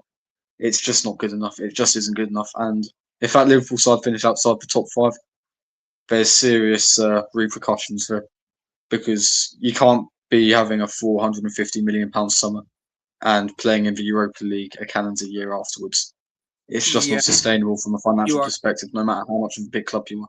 So, crazy work. And like I said, I think it goes back to the summer. It's just, you left yourself short with only having 3 centre-backs or 4 centre-backs. Obviously, Leone, you couldn't do much about that, but Canase, had his head Same. in Madrid since Madrid said that he didn't want him. It's not as if his performances have improved. Van Dijk hasn't been too great. Milos Kerkez, he scored a decent goal. Great to capitalise on that dunk error. But the guy, I believe, is a liability, and there's a reason why Robertson keeps getting subbed on for him. If you don't trust him to play the full 90, why are you starting him in the first place? And I can understand Liverpool's frustration. Listen, I was telling a few Liverpool mates of mine that if we swap managers, I'd gladly take that because Arne Slot has experience of winning a Premier League title, so he'd be able to guide us over the last 7 games. In the last 2 But, years as well. Final yeah, games. exactly. So I mean, what else can you say? The guy is a winner. He won Liverpool their 20th league title, but his performances aren't good enough, and finishing outside the top 5 would be an absolute travesty. You look at their other competitions; they've got PSG in the quarterfinals of the Champions League and Manchester City away in the quarterfinals of the FA Cup. It's looking peak. It is looking peak. Obviously, you never write off Liverpool, particularly in Europe, but the odds do seem stacked against them. And listen, that might suit them. It may not. I think the realistic notion is they get knocked out of both of those, and they're in a serious scrap for a top 5 finish. It just isn't good enough. Just isn't good enough. So fair play to Bryson. Commiserations, Liverpool. What else can you say? What else can you say? I think it goes back to that poor summer. Don't rip it up if there's nothing to be fixed. You know, there was absolutely nothing to be fixed there. Obviously, you could have improvements in the squad, but don't make wholesale changes like that. That was ridiculous. Yeah, man. And I wouldn't even go as far as saying Liverpool missed the injured Mohamed Salah because I don't think Mohamed Salah in 2026 would have improved on that shower of shite performance that we saw. So, you know, that is my opinion, of course, but I don't know. Oh, Liverpool. You know what? I didn't think this would happen this season, to be honest with you, bro. I didn't think Liverpool would be this bad. I thought they would wipe everyone. I think they would wipe the floor with everyone, bro. I genuinely think they will wipe the floor with everyone in the Premier League this season. I thought they were really going to go and win the whole thing. I was like, nah, they're winning 21 before us. Which they still can, because they still have a decent squad, pending more signings next summer, obviously. Right? And it depends where they finish and whatnot. But the fact that Liverpool 450 million and they're not in the Champions League, they're obviously they're still in the Champions League, but they're out. They're through in the FA Cup. They're in the Champions League still. Premier League, they're so far off the title, it's insane. Carabao Cup, they got knocked out by Crystal Palace. They're kryptonite. I don't know what it is, man. Do you know what? And long may this continue, because these Liverpool fans were wishing shit on Man United last season, and seasons before that. It's only right I wish the same back in it. So long may it continue. And Josh, I just wanted to quickly add on to your stat that you brought up. Yes, you are correct about the 15-16 1 and the 10 losses, yes. But I do want to add that Liverpool did not have a record of 10 losses in a season. Do you know what the record is? 16 losses in the Premier League season. That dates back to 1994. Yep. That dates back to 1993, 1994. And the season before that was 15 losses. 1992, 1993. The first season in the Premier League, right? 15 losses. The season after that was 16 losses. So Liverpool, yeah, this dates back to to back then. Obviously, back then was what, like 22 teams. So yeah, 10 losses in a season was in 2015, 2016. So 10 years, so 10 years apart from each other, they've had the exact same amount of losses. Obviously, they're going to lose more games. So, and it's like 8 games left. I reckon they lose more games. I reckon they lose a lot more games. So yeah, man, I think Liverpool will lose a lot more, and they've already lost 10 games, and with 7 games left to go, I think they lose a lot more. I don't see them going on a 7-game unbeaten run to get into the top 4. I don't see it. I think they lose a couple more games. I think they might lose to us at Old Trafford. I have a feeling that will happen. I don't know why. I think they'll lose to who else? Aston Villa away. I think they'll lose to Aston Villa away. Who else are they playing in this run to the end of the season? Let me have a look real quick, actually, before we continue. Let me have a look real quick. Right? They just lost to Brighton. That was the 10th. They'll beat Chelsea at home, in my opinion. I think they'll beat Chelsea at home. Everton away, I think they might lose that one. That's a game they could lose. And Brentford at home could be a draw. So you know what? I see Liverpool losing maybe potentially 3 more games this season. Everton away, United away, and Villa away. So yeah, man. And maybe even Palace at home, who knows? They're kryptonite. But yeah, Liverpool lost 2-1. Welbeck again, my guy Welbeck with a brace, Mancunian lad, scoring a brace against Liverpool. You know, we love to see it. He should be in the England squad. I don't know why Welbeck's not in the squad. It's crazy, you know. But yeah, man, I'm not gonna I'm not gonna say anything further on that one. Good job, Brighton. And yeah, man, keep the top 4 race in United's hands, I guess, for now, until, you know, we potentially play them. So yeah. Chelsea at home, it's 4 games back then. Yeah, but at the same time, they're still losing more games still. Nah, man, I disagree. Welbeck should be in the England squad. I don't know why I disagree with him. I think a lot of England fans agree with this. Welbeck should be in the England squad. The guy is the second top English scorer of the season. Did you know that?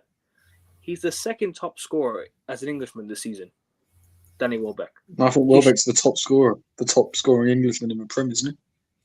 No. Just English player. Second English top scorer this season. It's Welbeck.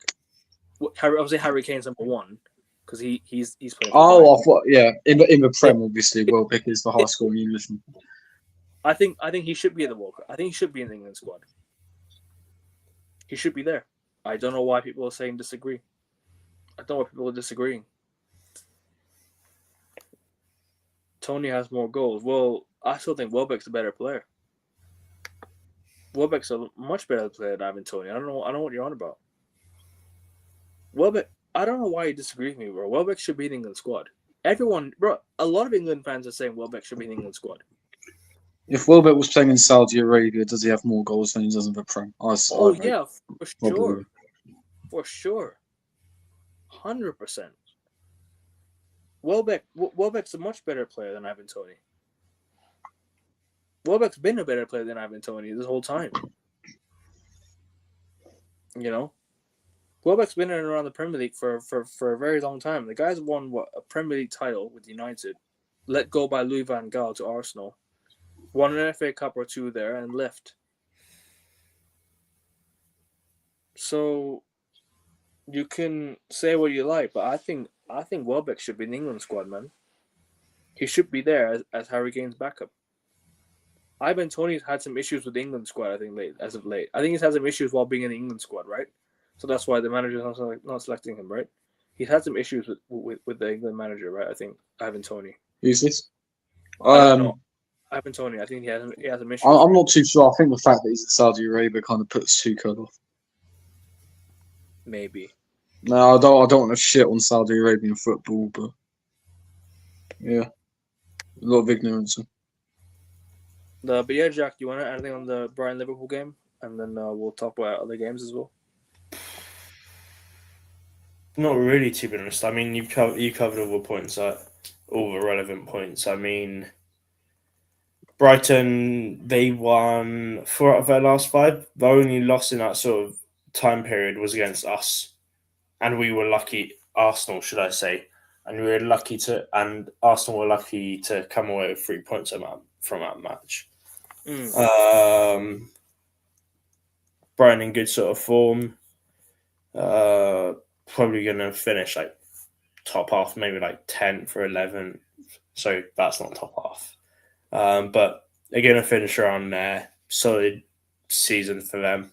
What else to say? And also, Liverpool having a stinker again. Just get Slot out. Same with Arteta. Same with all these sort of bum coaches who can't coach a team properly. Get them out.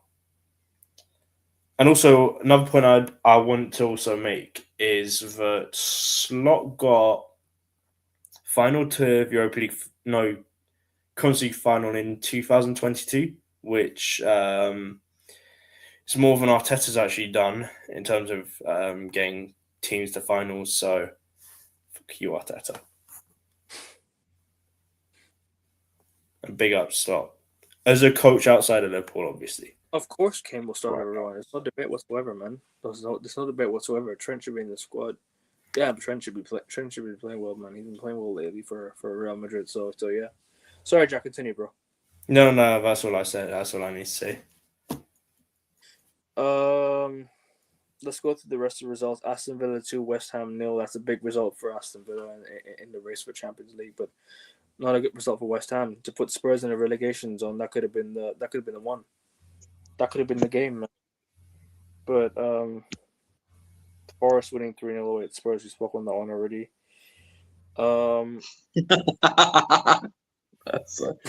I've just seen that catnip comment. Yeah, I thought that as well. I'm not even gonna bring it up, mate. It's whatever, man. What the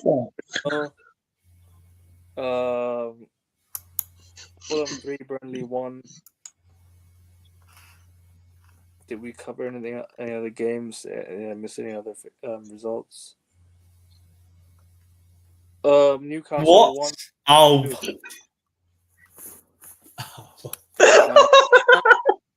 No, man, scrap that. Man. We don't need Spurs to stay up. Arteta's the kind of guy to do that. He probably does it to the Spanish players in the squad. Let's talk about the Time Wear derby. Because Wear Time beat Time Wear this week, isn't it? Where Time beat Time Wear. Time Wear's Newcastle and Wear Times Sun Newcastle. Yeah, no. So Wear Time beat Time Wear this weekend. Sunderland 1-2-1. Thoughts on that game? Let's talk about this game actually. Sunderland 2-1. Smash and grab.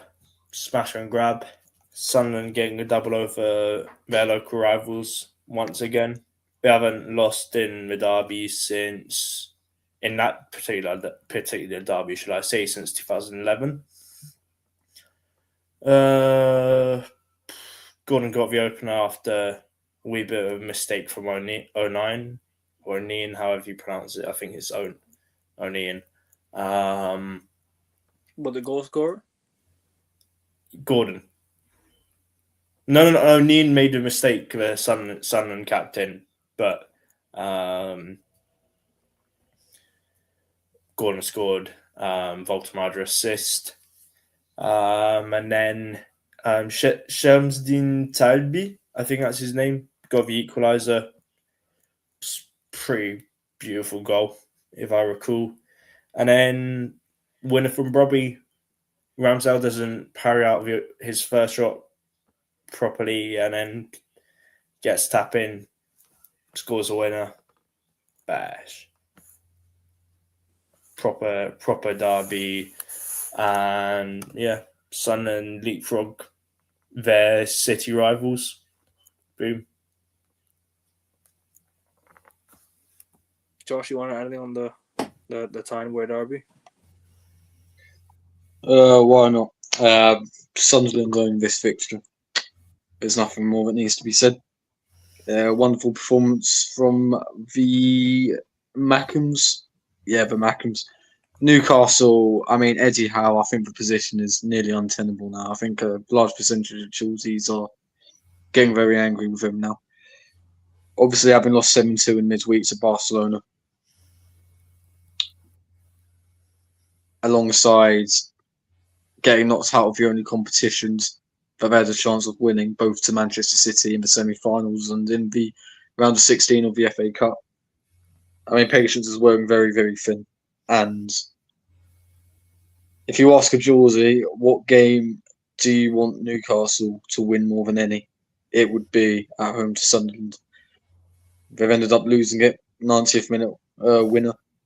Brian Brobby, I think he's a great striker. I think he's a brilliant striker from his time at Ajax and whatnot.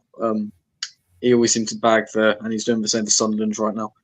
Very, very, very good player. And what can I say? Newcastle, that was awful. That was absolutely awful. And it was a horrendous result to follow up on after obviously what happened in midweek at the Nou Camp and or the Spotify Camp Nou. And especially after that moral boosting 3 points at Stamford Bridge. Especially after that, you should have built on that and you didn't. Real shame. Real shame. I think Newcastle should sack Eddie Howe. I think it's time. I think Newcastle it's quite far into the project, and Newcastle are not progressing. Yes, they won the Carabao Cup last season, and they should have built on from that. But what have they done since?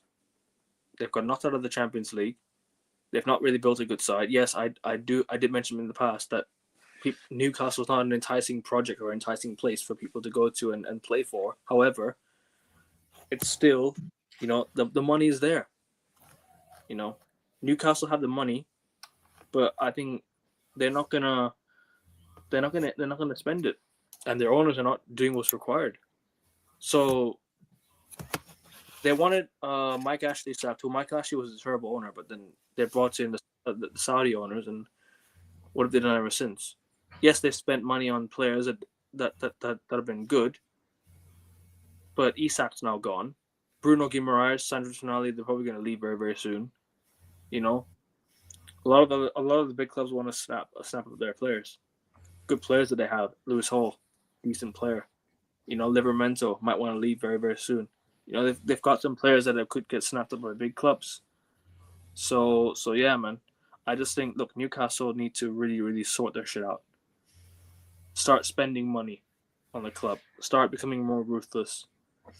Have a ruthless approach because they have the money, they have the finances to get back to the top. Bro, they spent about £200 million on Voltamade, Jacob Ramsey, and Anthony Elanga. No, Johan Wissa, I believe. Yeah, it's just all four of them. I should think. Ambition. Eddie Howe loves talking about PSR and how they don't have the same revenue as other clubs. Don't spend money on such shit players. Simple. Yeah, I think Newcastle dug themselves into their own hole.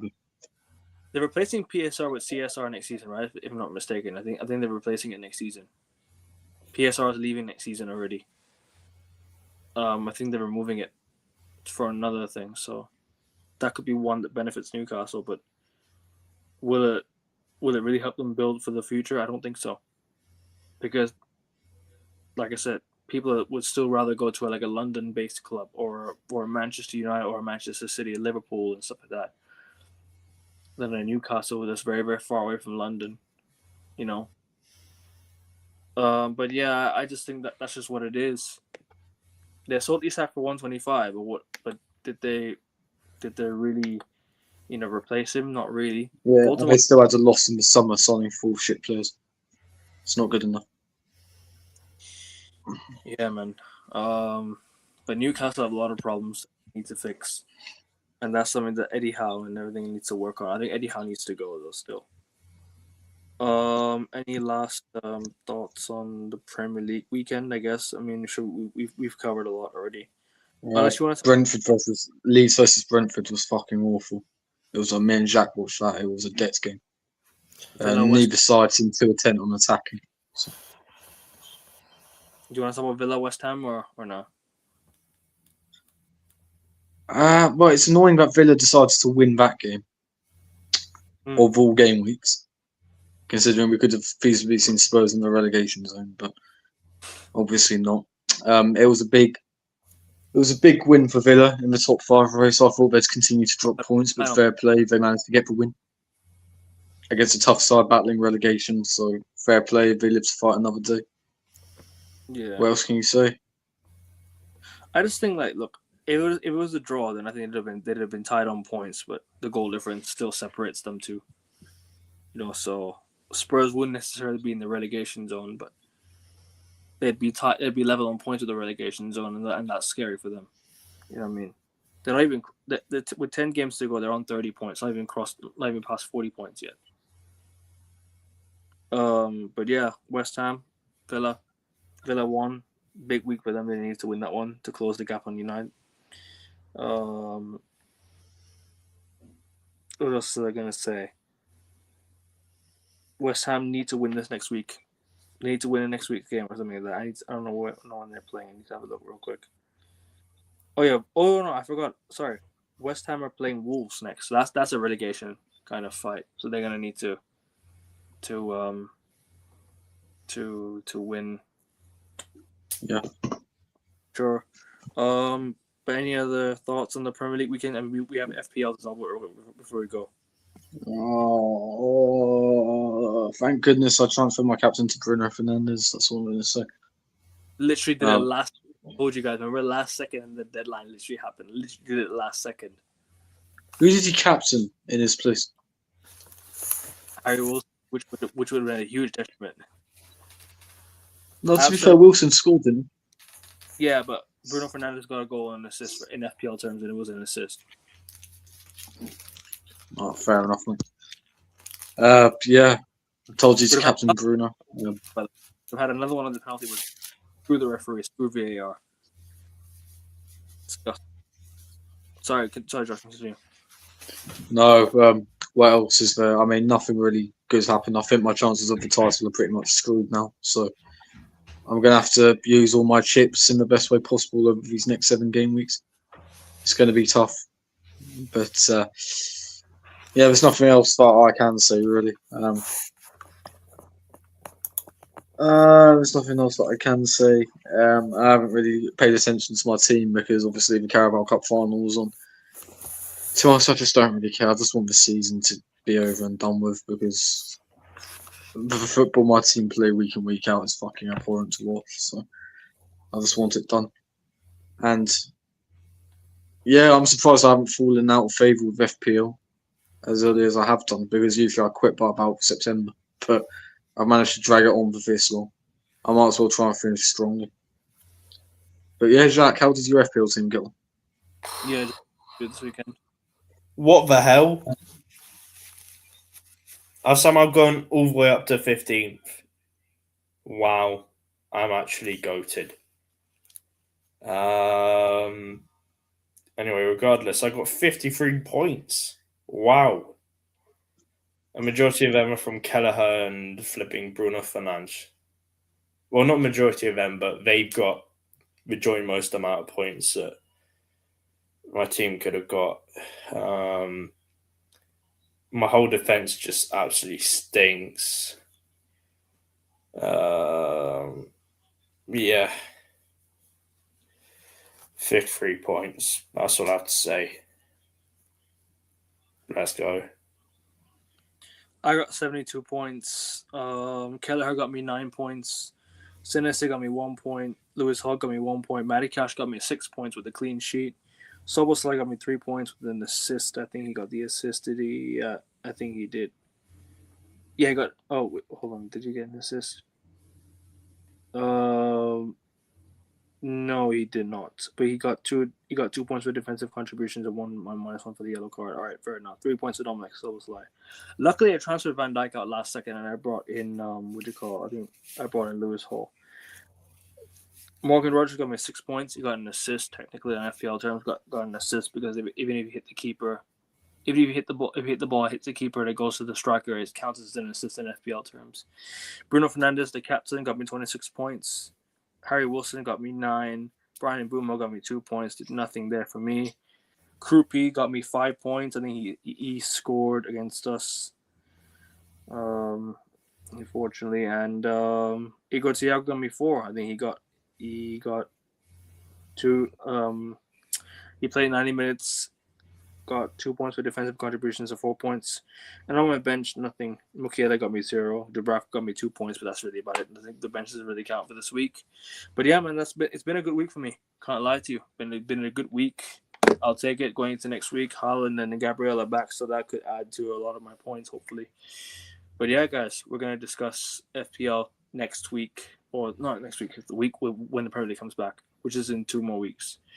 But anyways, guys, we're going to wrap it up here. Make sure you guys, first and foremost, on your way out, hit that like button. Subscribe if you're around here. Bless you, Jack. If you're new around here, Also, leave a like. Helps with the channel. Helps with the algorithm. We're trying to get to 600 subscribers by the end of March. We're 33 subscribers away. 33 away from 600, guys. We're getting ever so closer now. Before the end of March, the goal is to get to 1K before the World Cup. That's been my goal. That's been the goal that I set. 1,000 subscribers before the World Cup. Come on, guys. You know the deal. You know the drill. And I'm back in a bit for the NBA show, so stay tuned to that, people. Back in just a moment.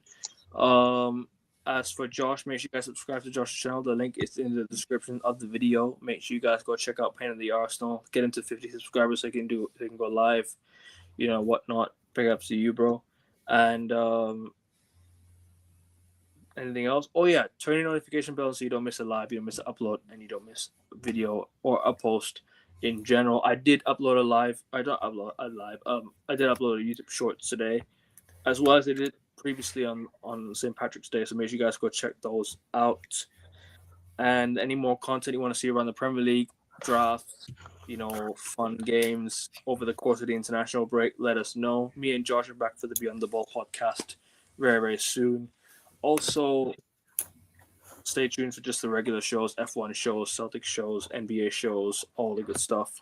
All sports talk will be happening across the course of the international break.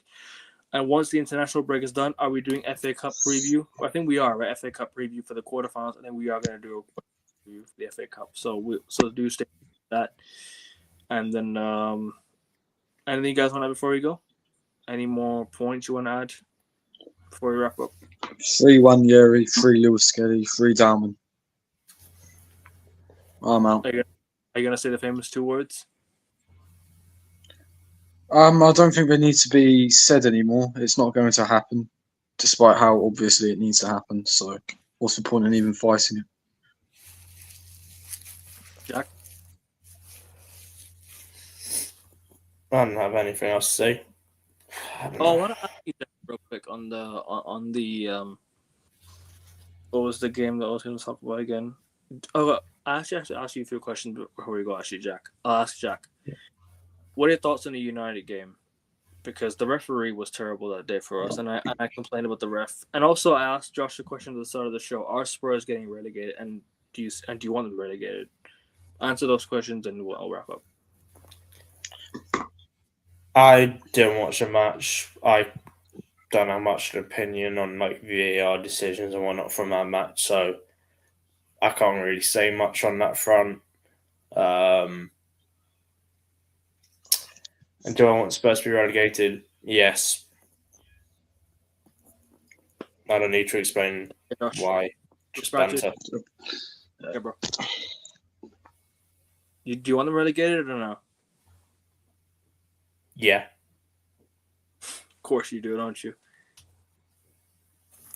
Do you think they'll get relegated? Yeah. I think they will. Hopefully. All right. Touch wood. But yeah, guys, we're going to wrap it up here. Take care, everyone. See you guys in a bit for the NBA show. Like, share, subscribe, all the good stuff. Come on, United. VAR, do fucking better. And sack these shitty referees. Take care. We're out. Peace.